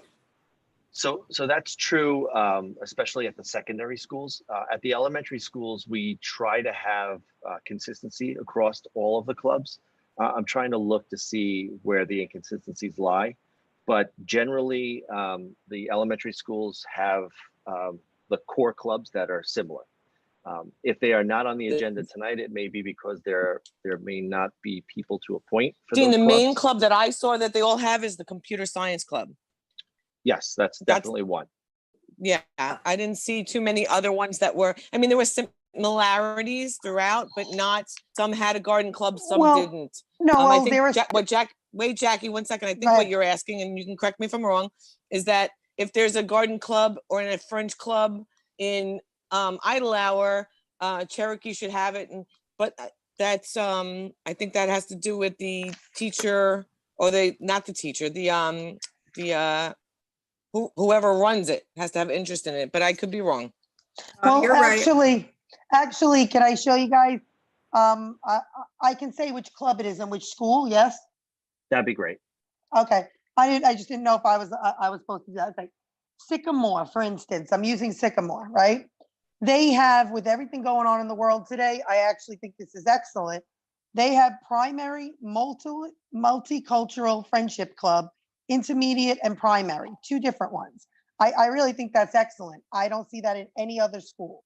So I'm just trying to understand if there's something like that that would maybe be a great addition to other schools. Is there a way to bring it there? Or is it that you guys you give them so many clubs and that's all they're allowed? So as Mrs. Kennedy had said, there is an allocation to the building of the number of clubs that they are allowed to have. There are some that we try to maintain some consistency across that go along with some of the initiatives that we have, like the computer science. You know, it's really our science and engineering club. But we could definitely share out better with our principals to share some of the clubs that are going on, and we can do that this summer as we move into the 2021 school year. And if there are, additional needs at the buildings, we could definitely come back to the board with those requests. So Dean, Perfect. So Dean, I would love to see, I mean, again, it's what I like, doesn't mean, it has to be accepted, but I would love to see STEAM in all the clubs on the elementary level, in even the secondary level, in particular to the middle schools. I would love to see STEAM offered in all of them. So we do have, and this is just, it's a pet peeve of mine. Some of them call it different things and they're supposed to call it around the same thing. So we do have the Computer Science and Engineering Club. We do have several clubs at the middle school level with our robotics and Lego that also fulfill our STEM initiative. But I'll get you a list of all those clubs that fall under that umbrella. Well, Dean, okay. Again, in particular to the elementary school, I understand that the robotics are on the secondary level, but I liked, if my preference would be to see STEAM in all the elementary buildings as a club. It is. It's the Computer Science and Engineering is in each of our. Yeah, that's elementary one that schools. is in all of them. Yeah. No, I did see that, but in one particular building, they had that plus STEAM. Well, I would definitely like to see the mindfulness. I agree with you, Mylan, but I also want to see mindfulness, which I used to see at different schools. And now I only see on this list, John Pearl looks like they have it, and Duffield. It doesn't look like, and I'm looking at the elementary. I just think that, Boston may have, it says yoga club. I don't know if that's the same thing. I mean, a lot of these are mindful yoga, mindful and yoga. I just think that's an excellent one, especially if we are going back in September and we do have all these emotional and social needs. 4th and 5th graders would really, I think that would be something that they benefit from. Right, I think it has to do with the teachers that are willing to do the clubs in each building. If they have no one to do one club and they have someone to do a garden club, that's what they're going to do. It's what they want an individual, to individualize each building. But Lee, could we add, told. I'm wondering if we could allocate additional money to increase, if there are teachers, ask if there's teachers or any kind of psychologists, sociologists, or any kind of social workers. Because I think yoga is YFS, I'm almost positive, because I remember it from when my son was in school. But I'm just saying, if that's the case, I'm just saying, let's just say we only give each school, I'm looking here, it looks like 8, okay? If we give them 8, what if we looked into how much it would cost to add 1 or 2 clubs per school? If that's the case, it's something to look into if it's beneficial and if kids want to do it. I just want to know, like, as long as it's equal equity across the district, if there's kids who want to do sports club, but their school doesn't have sports club, but they hear about the elementary school that's a couple miles down the road that has sports club, is there a way to accommodate? But you need a teacher in that building to want to be doing that. That's the difference. That's the only difference. Well, that's what I'm asking. Hold on one second. Okay, I think what Jackie's asking, and maybe I can speed this up, and Jackie, you can correct me if I'm wrong. I think what you're saying is, if there's not a teacher in that school and it is an after-school club, is there a YFS worker or someone else that we can ask to do that? And maybe from another school to come over to that school, on another day and do it. Am I correct, Jackie? Yes, it was really more of just asking. Ask about it across district. There may be, I'm just saying, there may be teachers that want to do clubs, or there may be other people in the building who want to do clubs, but it's not allocated for, because let's say you only get 8. If that's the case, I'm just saying, if Dean were to survey and ask them, would anybody be interested in adding a club? And if there were children in that school that would actually be willing to or wanting to do it. I just know from some parents that some of these clubs fill up very fast and kids get shut out. I know some schools have been doing a great job with making, if it's a 4-week club, they make it a 2-week club, and they're able to make 2 different sessions, which is a nice thing. But it is nice to include as many students as possible. Agreed. So we have to Yeah. really, basically, we have to say we want to spend X amount of dollars for an additional club in each building.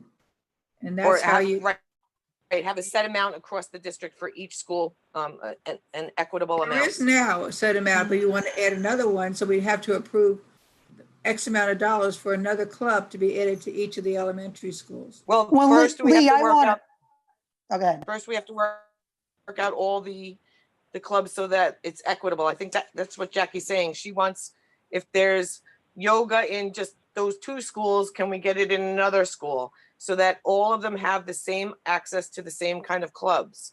Is that correct, just- Jackie? Yes, I just wanted to see, Right, no, what I I'm know you saying to do. you is, how do you know what those fourth and fifth graders, because I'm going by elementary, okay? Because I understand with the middle schools, a lot of these clubs, some of these kids don't do sports. So maybe like in middle school, maybe art club is something that a lot of children want to do. I don't know, I'm just using it as an example, but if they do, wouldn't it be nice to be able to include it if the other school, if OBMS doesn't have it, which I believe they both have. But I'm saying, I'm using the elementary because that's where I saw so much of a difference in the different clubs. If in fact they already have teachers that these are what they want to teach and these are what the kids want to do, understandable. But what I'm saying is there a way to look into if anybody else wants to do something? And if they do, bring it back to us at the board and see if that's something that we can do. One other concern that Mark had, Dean, that maybe you could look into is, and I don't know, he can explain to you off, off camera because this is personnel. There's a couple of them that have like one person does 4 or 5 different clubs. You know, if you could just explain how that happens, or to Mark or send us an email, that would be great. And if you can get back to us, that would be awesome. Yeah, that's more of a Reza question, but we could definitely Okay, have that all right. information to you. Okay. So Dean, I'm sorry, Eileen, I just one question because we're on that topic. So if we want to do synchronous and equity in all our elementary buildings, can we do something very similar to how we approached the lunch and learn with the Spanish at recess, where maybe we could get somebody who would float? So that person would spend one day at Cherokee, one day at Boston, one day at Duffield, and sort of make that equitable among the elementary levels. That's And a we'll great bring it- idea, Eileen. Yeah, that's something we could definitely look towards. I'll definitely Okay. provide a survey for the principals to kind of see what other offerings that they'd like to have. And then I'll come back to the board with those.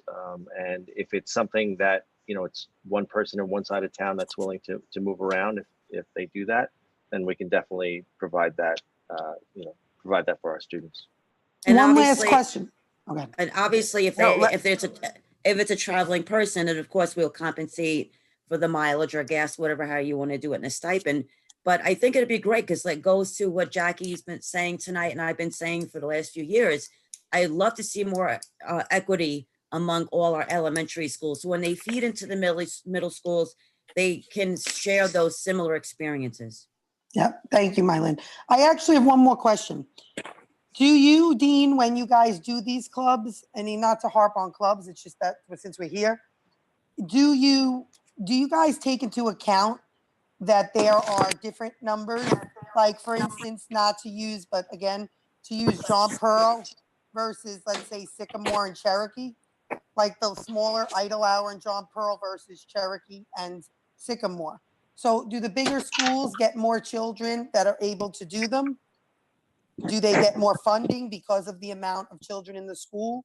When I say equal equity, that's what I also mean is their funding more because they're going to have more children, or we would like to see more children included? So I think historically, we have, from a budget standpoint, maintained eight clubs at the elementary level per building, no matter what the size is. We could definitely go back and look to see if that's another area where we could add based upon student enrollment, and see if that's something, we could always present to the board as well. I think that was my biggest question, because if you have, I'm just using it, if you have 400 or 500 kids in a school, you have 200, and you only have 20 slots, let's say for, I'm just using this for like sports club, and one school gets their 20 kids in, it's 20 kids out of that many fourth and fifth graders. When other schools, 20 kids out of fourth and fifth graders, maybe over 200 kids, or could be 200 kids. So that's a much smaller percentage of kids that actually get into that. So I would personally rather do the funding in a way where, if we could, in a way where it is equal equity across the district, but it doesn't necessarily mean it's the same amount of money going to each school. It's the same amount depending on the enrollment, especially since these clubs are for fourth and fifth graders, so that we can get more children involved and more children get If to you be give me picked for my them. headphone. Perfect. I'll speak with Mr. Kolihar and we'll sit down together to see if we can come up with a proposal for the board. Thank you so much. Appreciate it. Okay, So wait, I'm sorry. I know. So Dean, one other question. I know some of the schools have the drama club. I think it's only at Duffield. I mean, it would be great to see it at Slocum, Cherokee. I know a few years ago at Boston, we used to have the school play at the end of the year. Unfortunately, there's nobody doing it now because there was never a stipend for it in the past. But the parents and the children really enjoy it. I think it's a great thing to add. So again, that's not something that's equitable in all our elementary buildings. We'll look at that as well.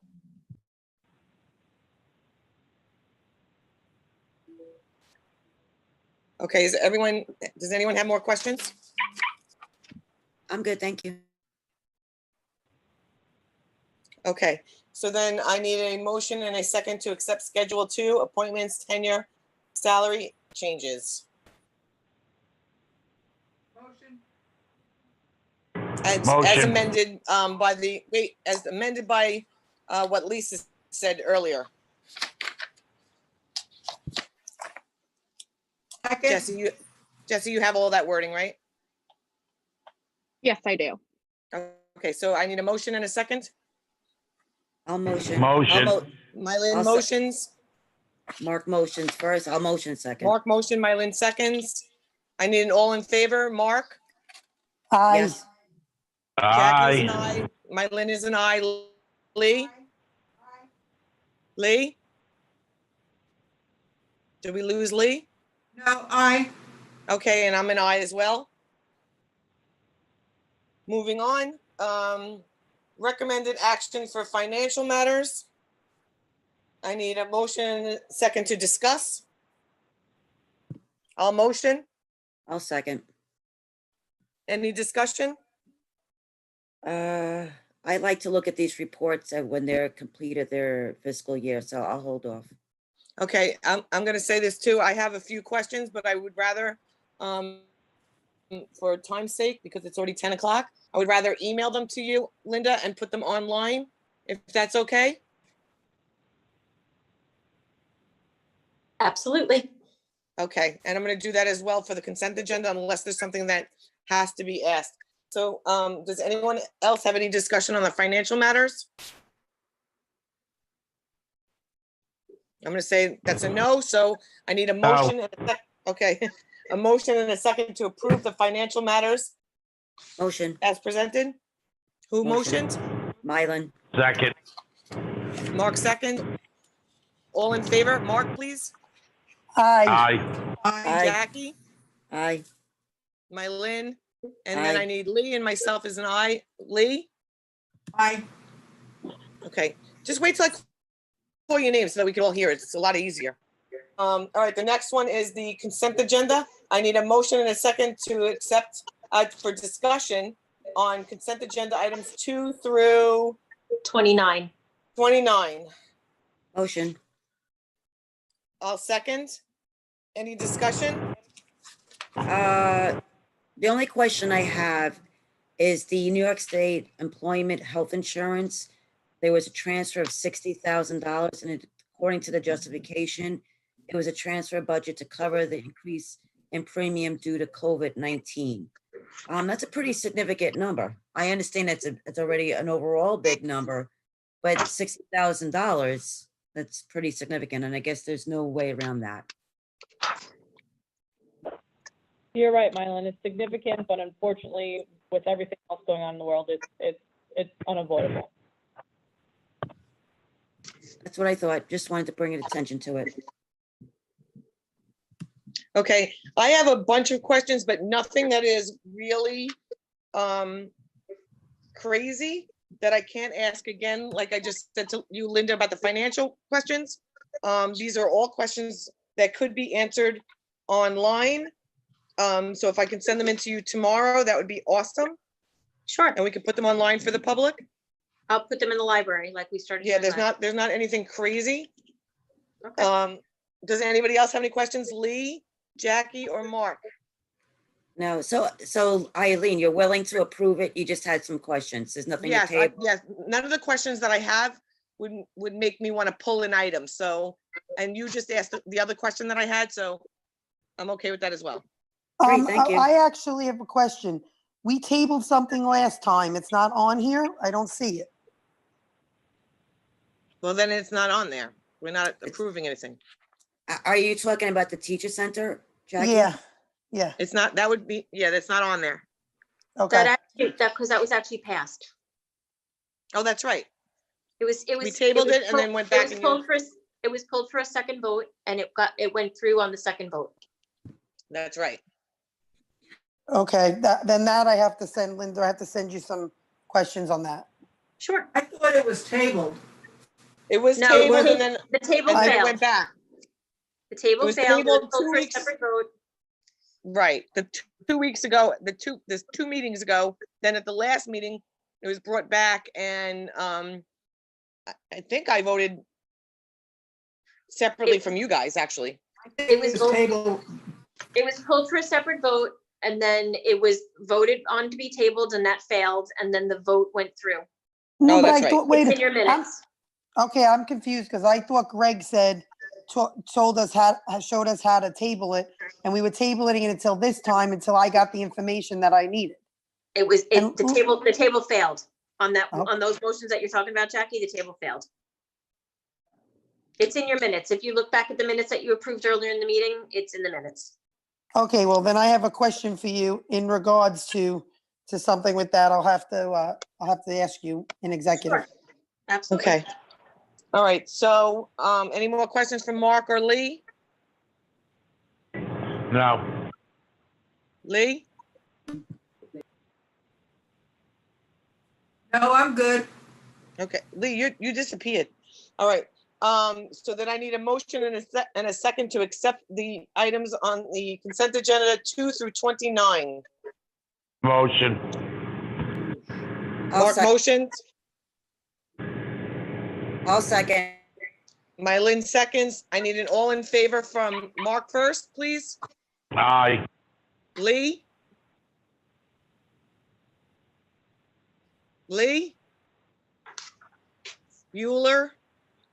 Lee? Okay, Mylin? Am I? All right, Yes, I can aye, yes. Mylin? And Jackie? Yes, And I'm an aye Yes. as well. Aye. Okay. The next is, there was no items removed. The next is public comment.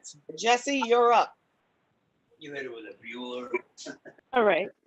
Hi, all, again. So I did share with the board all the emails that were received, and would you like me to read all of the emails individually, or I did pull out all the questions and shared them with you earlier? How would you like me to do it? Do the ones with the questions, and then there was, There were two long separate ones that weren't questions that were just Right. asked to be read. All right, Okay, so I'll do that. well, I'll let the other board members speak to that. I'm okay with either way because it's 10 o'clock. We should, they should get their half an hour, so.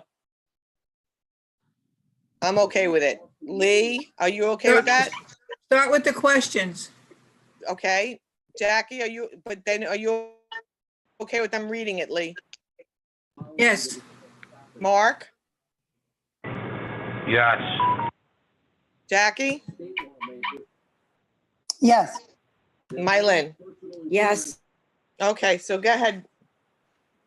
Okay, so the first few questions relate to fall 2020. So one individual asked, should it be decided that remote instruction needs to happen? Is the union going to allow its teachers to do so, or are these committees just wasting their time?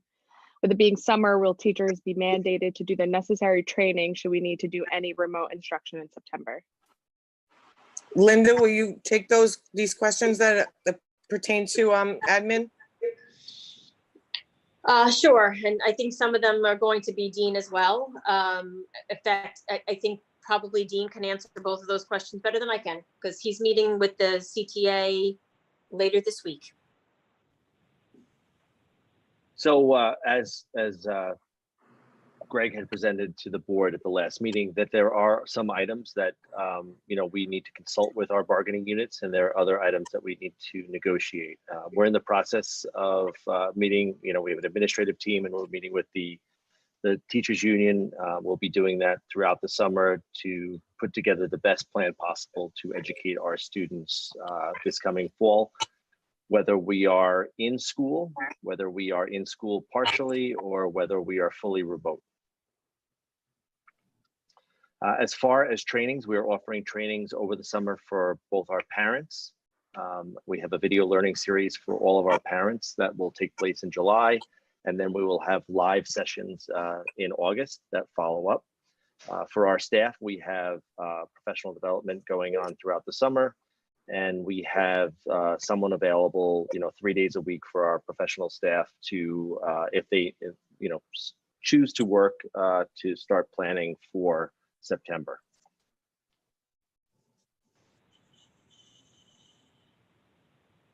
Thank you. Next question, Jesse. I believe after listening to the attorney last meeting that there was a necessary quick turnaround by administration to get their virtual learning plans to the state for 7 hours notice, then extended to 24 hours.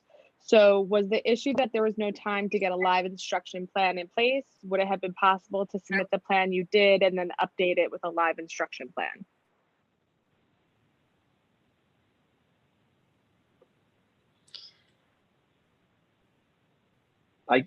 Sorry, Dr. Adams, I can't speak to that one. I think they're speaking of the fall plan, of the spring. So Spring plan. there was a discussion with the administrative staff and the CTA to get our emergency plan in place.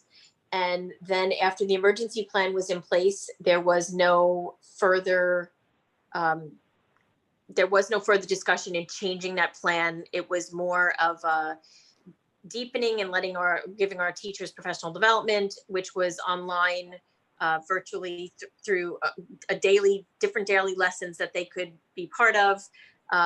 There was never a coming back to the table to change that. And I think as we go forward, I think the spring was a great learning opportunity for all of us. And I think as we go forward, based upon the feedback of our community and the committees, we definitely want to choose a plan that best suits the needs of our kids. If we happen to have to, partake in remote learning again. Next question, Jesse.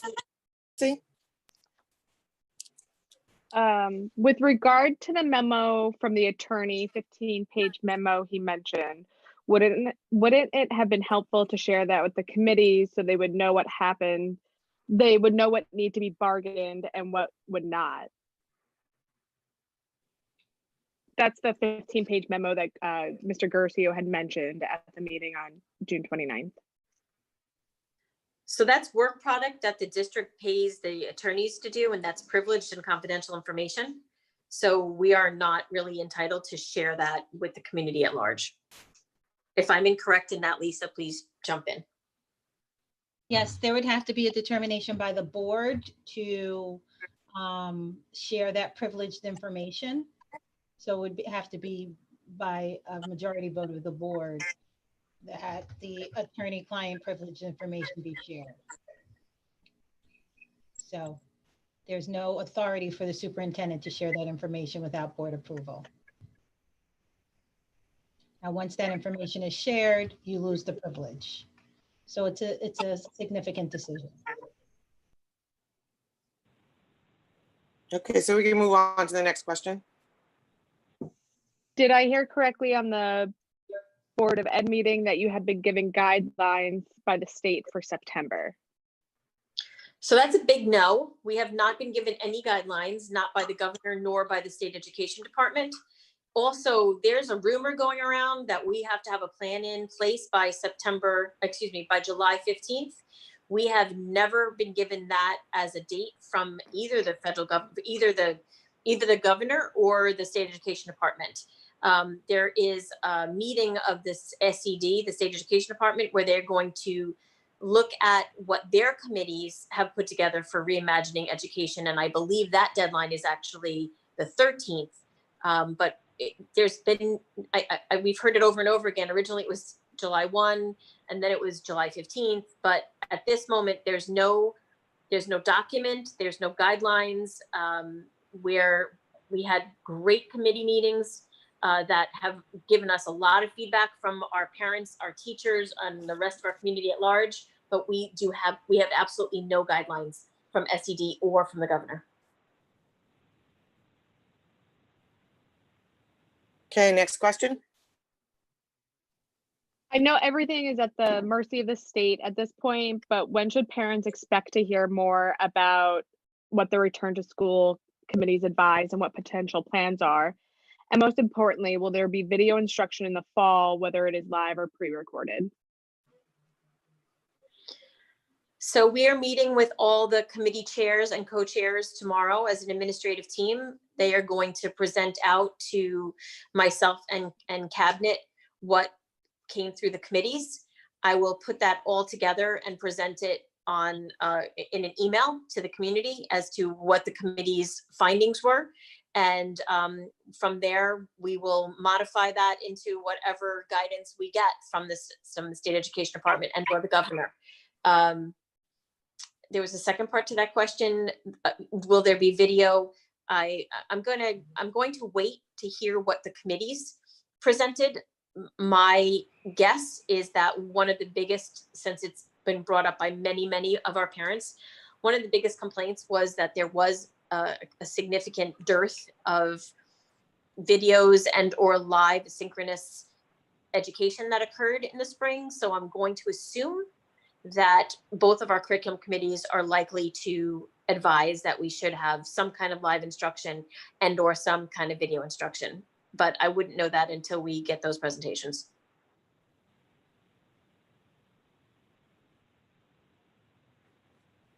Just, is there more? Jesse? Yes, More questions? Okay. Yeah, there's a few more. Okay. So another question came in: since the board eliminated the position of director of guidance, how is the district going to stay in compliance with the state mandates? Are you willingly going to be out of state compliance?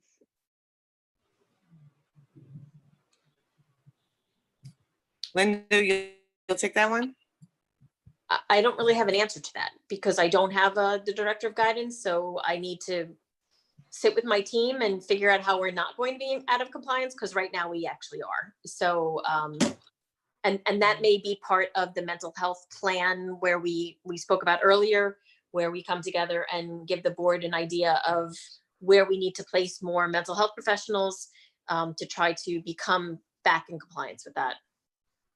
So Linda, just to confirm for the public, it's not the position that is mandated, it's the duties.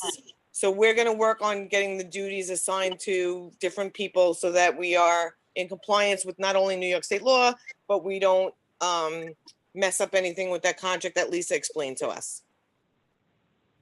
Correct? So this was the director of guidance, so it's different than what we spoke about earlier, but it is the regulation is that every child in the district has access via the guidance plan to counseling, guidance counseling. Right. And Mr. Macaluso, as the director of guidance, had that appropriate certification, because not all guidance counselors have K-12 certification. So he functioned in that role for the district. So we need to figure out if there's other people within the district who can function in that role, and make that happen so we're not out of compliance. Okay. Can I Linda. add something? Can I add Okay. something to that? I'd like to Gladly. get through the questions first, and then we could add it at the end, because this is public comment. Okay, So if you don't mind. I don't mind. I just thought you asked a question, so I thought I could. Go No, I ahead. didn't. I just wanted Linda to clarify the duties. Okay. Because she said she didn't have an answer, so. All right, so I'm gonna ask a Okay. question about that after they finish. Okay, That's all right, okay. thank you, Lee. Me too, Thanks for waiting, I Eileen. appreciate it. Go ahead, all right, Jackie, you too, we got you. You're on cue there. Go ahead, Jesse.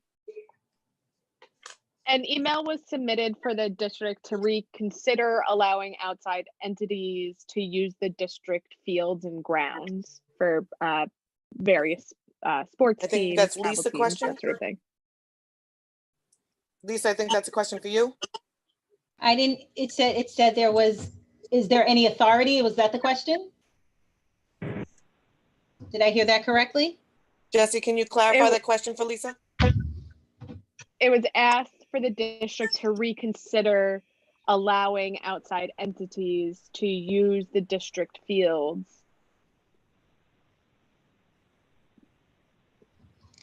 The email, it's my understanding from the email that was sent that there was a permit for an outside organization to have use of the district fields during summer days. The district has since pulled those permits and is not allowing that. So the person's requesting that they reconsider that. Doesn't that have to do with the COVID, the pandemic? So there is, I don't know if you want me to address this just as general information. The board does have authority to authorize use, and it has authority not to authorize use. If you do authorize, there are about 20 pages of guidance that must be followed by any entity that utilizes your fields. It includes social distancing mandates, sterilization, and obviously cleaning mandates, group size mandates, social distancing mandates that have to be certified via documentation. So there's quite a bit of oversight that must be mandated by the district for any group that utilizes the district's field. So it is up to the Board of Education to make a determination as to what it wants to do in that regard. Lisa, wait, can I Wait, ask Lisa? Jackie, no, hold your question till after the Okay. public is done. Thank you, Lisa. You're welcome. Yeah, so Jackie, you have two questions, Lee has one, I got you. I have two Go ahead, also. Jesse. Okay, thanks, Lee. Go ahead, Jesse. So along the same lines, another email was sent. I would like to know why the high school grounds are not open for our tax-paying residents to be able to walk the track and get some exercise. So I think that was already answered, Lisa, unless you have anything else to add. No, like I said, it's a board determination, but there has to be a level of control and compliance that is in association with the use of facilities. Okay. Next question, Jesse. At the last Board of Ed meeting, there was a live chat going on, maybe on previous calls too, but I only noticed at this last meeting. Maybe someone could be assigned to capture real-time questions to be answered by the board during the meeting, since we aren't there in person to be able to speak about something that is said. So I'm going to take that really fast. That is something that I was thinking about. And I guess, Jesse, I'm going to task you to talk to tech about that to see if there's a way to do that. And then we can get back to that person. Okay, I can do that.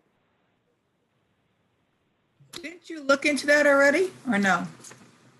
Jesse? I don't think they looked into that. I think it was just the video thing. There is a way to do it. It's just you need someone to sit there and just answer the questions. And, you know, if you go live, sometimes you can get hundreds of people. So there has to be some sort of controls in place or to let them in. So Jesse, if you could check out that from tech, that would be awesome. Okay, I will do that. Okay, next question.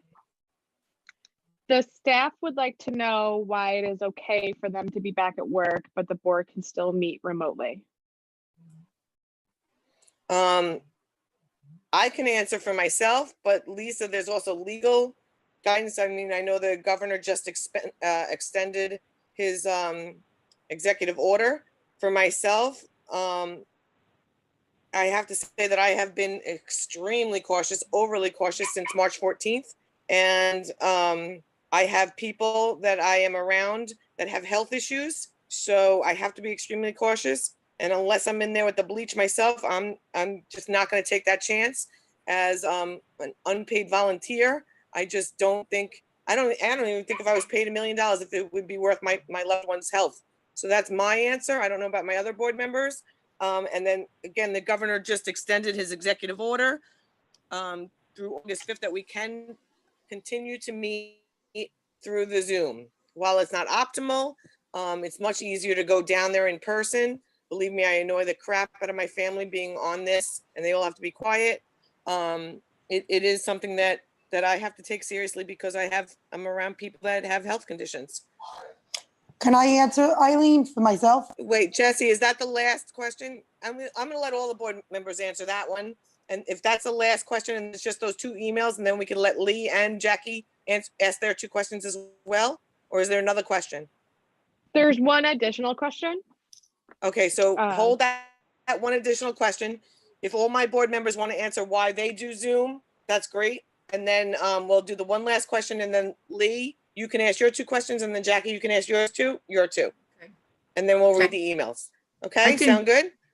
Yes. All right, Lee, you want to go first or you want me to go? I thought we were answering this question about. You're just the answering this question right Yeah. now, Lee Secretaries. and Jackie, right? Do you want me to go or you want to go?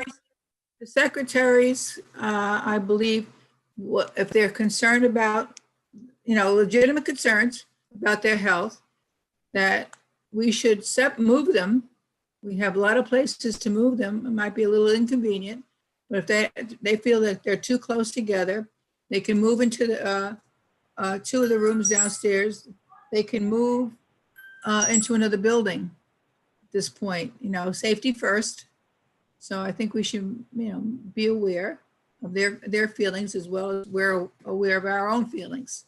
So I think we should give them the option to move in different spots. The work has to get done. They are getting a salary, but that we should be more respectful of where they should be doing it. If they're that concerned, we should move them around. That's my feeling. Okay, I actually sent an email. I know I was one of the few who said I have no problem meeting at central office. I have no problem doing the in-person. Unfortunately, I go to work each week, so I'm going to be at work the next 3 days. It's not going to matter if I would have ended up at central. If I've got to go to work, we have a job to do. I feel for the clerical and anybody else who is nervous or has anxiety. I'm seeing it everywhere. It's not just here. People are afraid, and it's understandable. And if there's anything we can do to alleviate that, I agree with Lee. I would, have no problem okaying if people need to be socially distanced and need bigger space. If that's an issue, we could look into that. As for myself, I had no problem having a meeting in person tonight, as I emailed everybody. I respect everybody else's, situations and how they feel, because I understand if I didn't have to go out and be around people, I'd probably want to stay in right now and just, look after your families, look after yourselves, health-wise, health first, family first. But like I said, unfortunately, I'm out there anyway. So for me, it's just a matter of being able to social distance, being able to take all health and safety precautions. And at some point, unfortunately, we're all going to have to go back to some sort of normalcy. Mark and Mylin, Mark or Mylin, do you guys want to answer that question? Yes, I'll answer that question. So you have to honor the 6-foot distance. You have 5 board members. I'm assuming you're going to have 5 to 6 additional people, and that includes your superintendent, her assistant superintendent, and your district clerk. that is 60 feet that you would have to require in that room to keep the recommended distance. My husband has been going to work through this COVID. He doesn't, he has to comply like everybody else does. He actually works with the same team throughout the COVID. So it's the same 3 people he's working with. They're not mixing with people. There is a distance.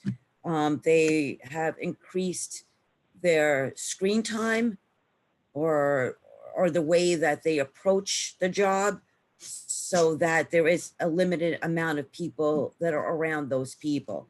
So going back to what Lee was saying, she made a good point that to require that distance, if necessary, in a boardroom.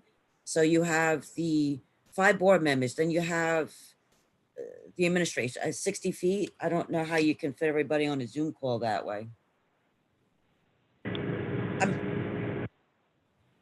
Okay, Mark, do you want to answer that question? No, I'm not going to answer it. Okay. I think we all, we are all concerned about safety. And if an employee is concerned about their safety, they should definitely speak to their supervisor or Linda, I don't know how that works with the chain of command. And I'm sure that arrangements will be made. But again, that's through the district. Okay, there's one more question, and then you have 2 emails to read, and then we're gonna have Lee and Jackie finish up their questions. The last question is, why do we have outside vendors working in our schools without PPE? Who is responsible for enforcing PPE with our vendors? Okay, Linda, I don't know who takes that one. I'm assuming you.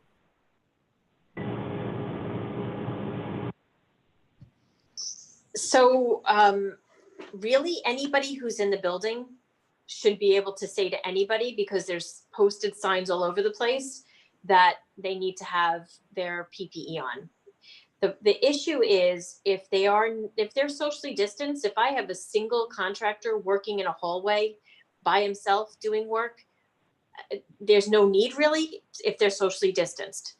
If they're moving into an office or into a common space, they have to have their PPE on. And we have folks in the building who aren't shy to say to people, you need your mask. If it does become something that they refuse to put the mask on, then they should see their supervisor. They should see the principal of the building.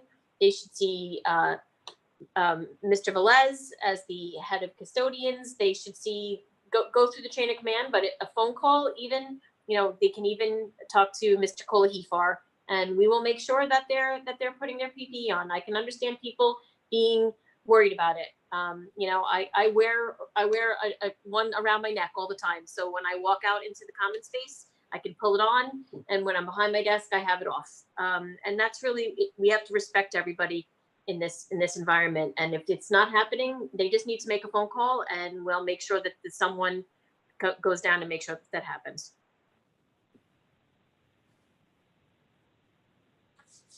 Oh, thank you, Linda. All right, Lee and Jackie. So Linda, let me just get back to that question. My husband can't wear a mask for his job. Lynn, I made Lee and Jackie wait. I got to make you. Oh, wait. I'm sorry. I was just going to what Lee. No, I know, but I made them wait for their question. So I'm gonna let them ask their questions. Then you can ask your question, and then we'll read the last 2 emails, and then we can adjourn. But before we do that, I just quickly want to say thank you, Mylin, for helping me out tonight, because I didn't know what I was doing, so I appreciate it. And thank you to all the board members for helping me out tonight when I got stuck. I appreciate all of you. Okay, so now, Lee, you want to go up first because you're the senior member. You can ask your 2 questions. Okay, the first one will be about the guidance. You said, Dr. Adams, that you needed someone to oversee or to, what exactly did you say? Oversight of the guidance plan. Oversight of the guidance plan. Does that mean he's going to take on, or she's going to take on, the responsibilities of the man that we just let go, or how does that work? The man that we just let go, he actually rebuilt that department and did many things within that department. I'm That's- sure organized, they know what they have to do. So are you just having someone there to oversee what he has accomplished or to build upon that, or to write to the different colleges like he did to get different college, because he seemed to know the ropes because he came from Comac and was doing it for years. How is this new person going to help reach out to all these universities that they reach out to? No, that's just one thing he does. I don't know everything. How does this work? So we're going to really basically look to make sure that the state education mandate is met, because, as the person who wrote in earlier, we are not compliant at this moment. So the first order of business is to make sure that we are compliant with the state mandate. And then after that, the truth is, having a person do something versus having something be split up to 4 to 5 people, it's going to be done differently. And I'm not sure that you're going to get the level of service that you would have had with a full director in 4 or 5, adding pieces of that job to 4 or 5 different people. That's really, I would be, very Pollyanna if I thought that what one person could accomplish, if I give that to 4 or 5 different people who already have full-time jobs, that it's going to be accomplished the same. I would be very Pollyanna if I thought that. So do I think that it will be done the same way that it would be done with one person? No. But the first thing that we need to do as administrative staff is make sure that the state education mandate is that we're compliant with that. Okay. I'm disappointed mostly because of the college applications. This gentleman went way above, but what is what is. Okay, my next thing was about these people looking for permits to use our property. I have all the guidelines. I read all guidelines. I don't think, are any of the districts on Long Island doing this that you know of, Linda? So I know definitively about the ISLIP cluster because we talk to each other a lot. There are no permits being issued by East ISLIP, Sachem, Bayport, Blue Point, Sayville, Central ISLIP, and us. The other folks I didn't get to speak with about it, but none of the ISLIP cluster are issuing permits at all. Part of that is because the NISBA guidance, which came out that was looking at the governor's guidance, on June 25th, the governor's office basically told NISBA that while schools are able to allow individuals or group access to their fields and grounds, they are prohibited from any indoor activities, any in-person instruction, excluding special education, and any organized sports or recreational activities that are hosted or operated by the district. So our kids cannot be preseason coached by our own coaches. That was the governor's pushback on NISBA, which is the organization that oversees interscholastic sports and physical education in New York State. And their guidance is that because of those very deep guidelines, which are legal, which Mrs. Hutchinson spoke about earlier, that they feel schools should restrict access to the fields or grounds if we do not have the essential personnel necessary to ensure that the current restrictions on gathering size as well as current protocols on cleaning and disinfection are followed. In this summer, the majority of our folks are working on capital projects, and we've never sanitized our playgrounds. It just wasn't something that was part of protocol because they're outside. So the main worry that most ISLIP chiefs have is if you open the fields to permitted organizations, who's going to manage? And I know that Mrs. Hutchinson said it's really on the organization's mandate.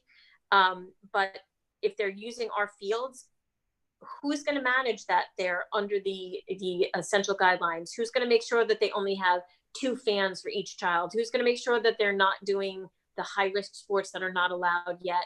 Who's going to make sure of those things? And who's also going to make sure that the playgrounds are sanitized, because the second you bring families onto a playground, to watch, let's say a lacrosse game or a baseball game or a soccer game, our younger kids who are not playing are going to want to be on our beautiful new playgrounds, as I would, because a lot of them didn't get to chance to use them.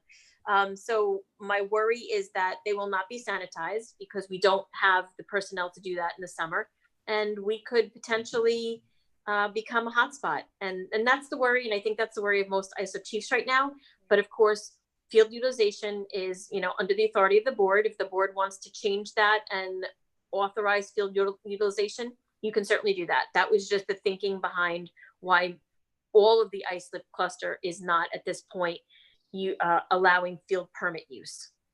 I'm reading the guidelines, and the guidelines talks about protective equipment, and there are 4 things that are mandated to do: hygiene, cleaning, and disinfecting. There's 1, 2, 3, 4, 5, 6 things they're mandated to do. No, 6, 7, 8 things. Communication, 3 things. Screening, 3 things. And none of this stuff, I don't know who would even oversee doing any of this stuff. This is a lot of work just for one group coming in here.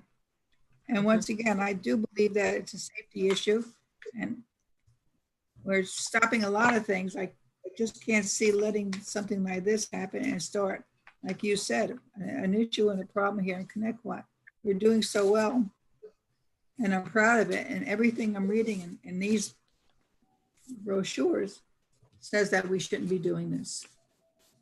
If we can't open our own track to our own families, we shouldn't be opening this, and we don't even know who's coming in. That's how I feel.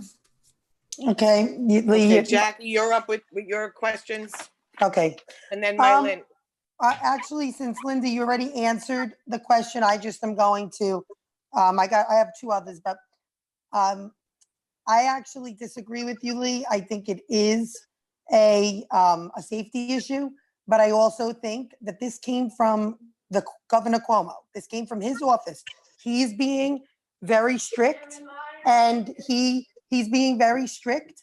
And even so, he's saying that youth sports can start, certain youth sports, low risk.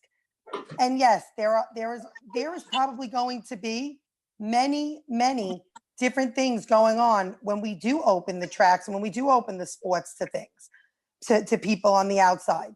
But at some point, we have to allow kids to be kids and get back into sports, get back into some normalcy, a sense of normalcy for their mental, emotional, and social growth, 100%. I am not saying that we shouldn't be strict. I am not saying that we shouldn't make it that you give permits, but with those permits comes a bunch of directives. And if they don't follow the orders, then we pull the permits. But Are you going to be? We're not. Sorry. I'm just saying, but to say that we're not going to do it is to say that how much longer are we going to stop children from being children? I'm not saying not to be strict Jackie? or secure. Hold on, Eileen. But we do have to be reasonable, and reasonable is if the governor said that the kids could start playing, then we shouldn't be holding back these sports permits. That's my opinion. That's my belief. Jackie, That's right. Jackie, let's add this to it. Let's add this to the next meeting as a discussion, and we can have a longer discussion about it. I'm going on to my question. Because that was not a question. That was more of a comment. It was supposed to be a question, but Lee asked the same question, so I piggybacked. Right. So I'm saying because we should have a discussion about this. Hold on, Jesse, can you add this for a discussion item to the next meeting? I will do that. Thank you. Okay, go ahead, Jackie. Next is Linda.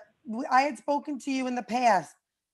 You had said to me that YFS or guidance in the middle schools, guidance in the high school, and YFS in the elementary school, I believe, if they were dual certified, could be the guidance representative or do what the guidance director did in regards to overseeing. Am I wrong?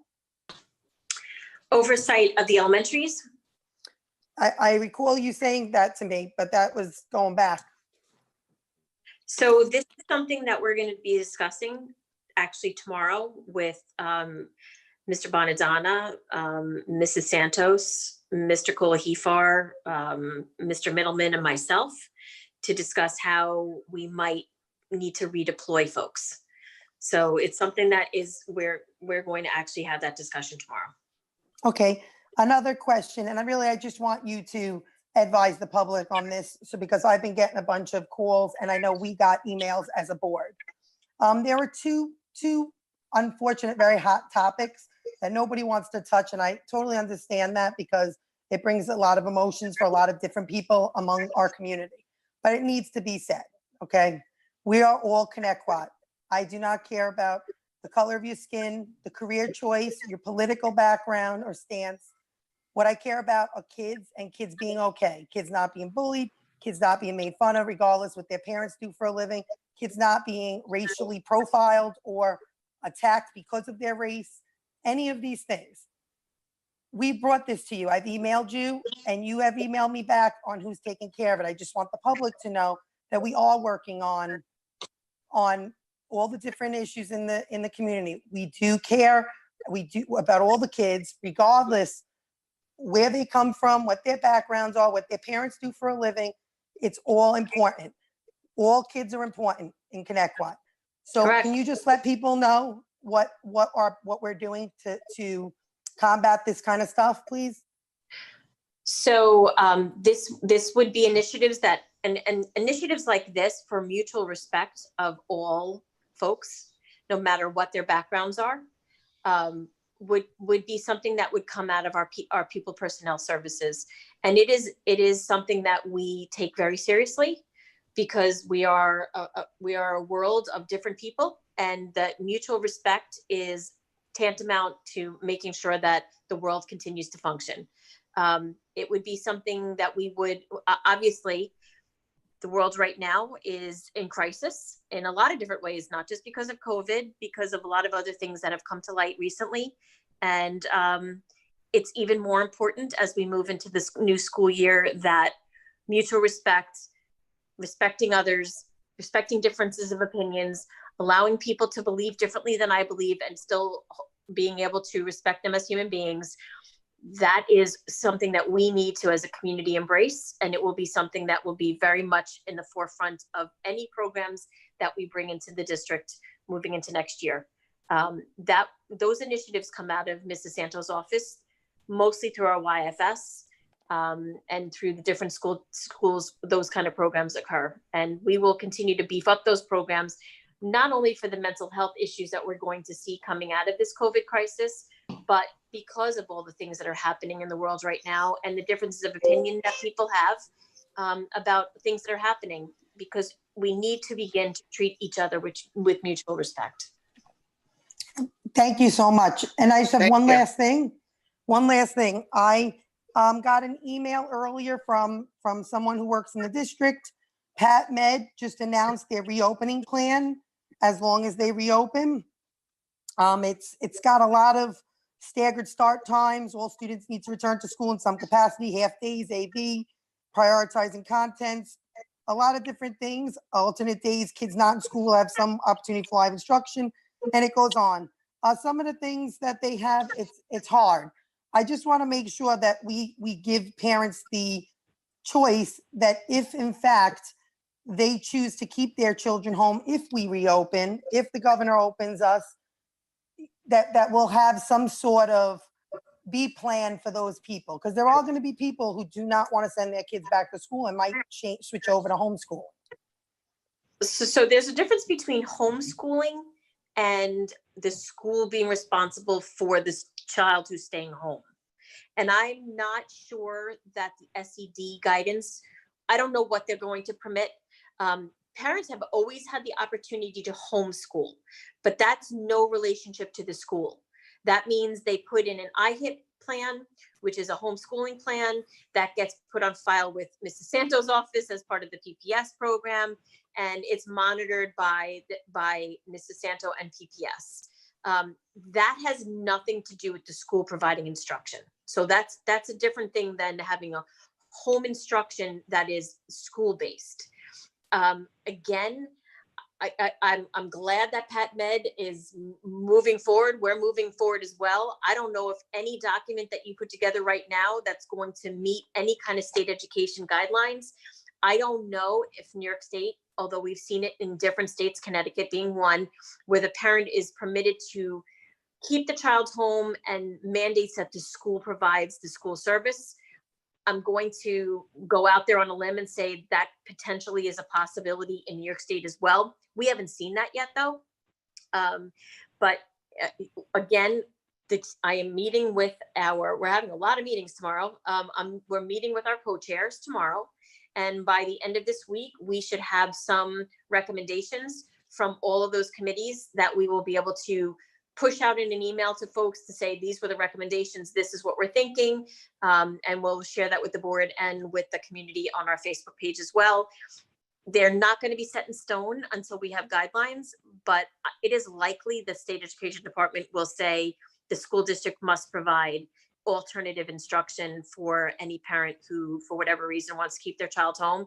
Right now, that's not in place in New York State. So there's a lot of SED guidelines that need to be in place that would actually be waivers of some of the things that we are mandated to do by regulation in order for us to have those kind of things in place. Thank you. I just wanted to let you know. Mylyn, okay, Mylyn has the last question. Before Mylyn asks her last question, Jesse, I know there's 2 letters that were supposed to be read tonight at during the meeting. Typically, since we've been on Zoom, we haven't done that. We've let them ask a question. So instead of reading them, because I don't want to, how come you read mine, you didn't read mine, I would, I'm going to ask Linda if you would post those on, the Google Doc site that we have all the postings so that we're fair to everyone. And then I think that's it for the questions, right, Jesse? Yes. I mean, Okay, so- you want me to put those in? You want me to put those in the board doc library that we created for that? Yeah, I guess so, because they specifically asked that it be done at a board meeting, but that's not exactly fair because since March, we haven't done that. We haven't read any letters. We've only had Jesse pluck out the questions. There is no questions. It's just a letter that they wanted to just share with the community. They have every right to do that if we were in person. So I'm going to ask that we put it on the website. Sure. But now, Mylyn, if you would ask your last question, and then we will be done, I think. Great, thank you. Mylyn? So there's, great, thank Okay. you. So there's, so I just wanted to touch on to something that Jackie had brought up, and it's something that I've brought up in the past several times, in particular with Linda. I know when I visit the buildings, I pay close attention to certain things. And Linda knows how I feel about when I like to see more interactions, more, trying to figure out how to say this. More interaction, more understanding. I think it also goes into the, let's go, I'll share something very quickly.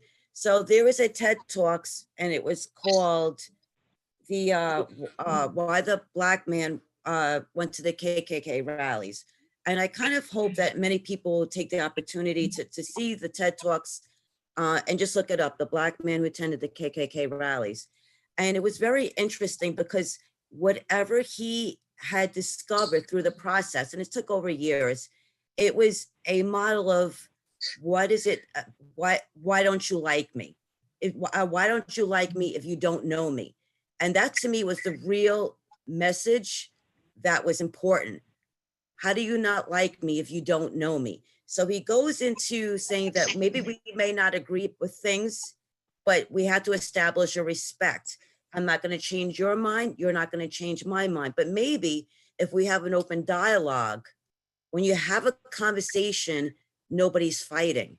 You're having a conversation, and maybe during that conversation or dialogue, you'll learn to respect the values of other people versus your own values. You may even embrace some of those values or thoughts or concerns or whatever it is, but it really needs to start with respect. And I think that should be taught from K through 12. How do we respect each other, value our value cultures, value traditions, respect, our backgrounds. We're all come from different backgrounds, and we should be able to respect that and appropriately handle that. And Linda knows how I feel about this topic because we spoke about it several times. From what I gathered today, looking through different news sources, CDC guidelines are supposed to come out next week in regard to the approach of how do we enter back to schools? What is that going to look like? Linda, are you familiar with that? The CDC guidelines. Yes. So I have seen no, we haven't seen the full blown out guidelines. We've seen pieces of them. Right. I understand that it's going to, I'm hoping from what I gathered, what I read was it was going to be in its entirety, what the CDC guidelines are going to look like for when schools open, how they open. I'm assuming what precautions are going to be needed and taken in, you know, in event of a school that is opening. So I think that would be something important to not only share with the board members when it does come out. I'm sure you'll get it before I do, but also with the public as well. So they get to see what the, maybe email to parents, what these CDC guidelines are going to look like for school openings. So this way, everybody's sort of on the same page with the model. The other last thing I'd like to address today, and I was brought up, and thank you, Eileen, I do agree with you. This should be a separate topic and added for a board discussion, is the use of fields. So while it's great that we allow our children to use the fields, again, I think Linda actually touched on this. Do we hire somebody? Do we pay a stipend to oversee that? Okay, well, we're going to pay the stipend to oversee leagues or entities use our property. Well, then how do you tell our younger children, our elementary children, sorry, you can look at those kids playing on the field, but no, you can't look at the shiny playground that we just built for you. So this is a very sensitive topic on both Yes, ends. it definitely has to be a fuller discussion with all of us. Yeah. I agree. So thank you for adding that on for the next agenda. Okay, no problem. So that's it then, I think, right? There's nothing else on the agenda? No more public comments, Jesse? No, that was all. Okay, so at this time, I'd like to ask for a motion to adjourn. I'll motion. Lee. Second for Lee and Mylin motions. All in favor, Mark? Aye. Aye. Jackie? Aye. Lee? Aye. And Mylin? Aye. And I'm an aye. My fellow trustees and administration, thank you for making my first night as the president very, very easy. I appreciate it. And Mylin, thanks for all your help today too. I appreciate that. Right back. Congrats. Everyone have a great night. Have a good night, night, everyone. everybody. Thank you. Good night. Good night. Everyone. Good night. Good night. Good night.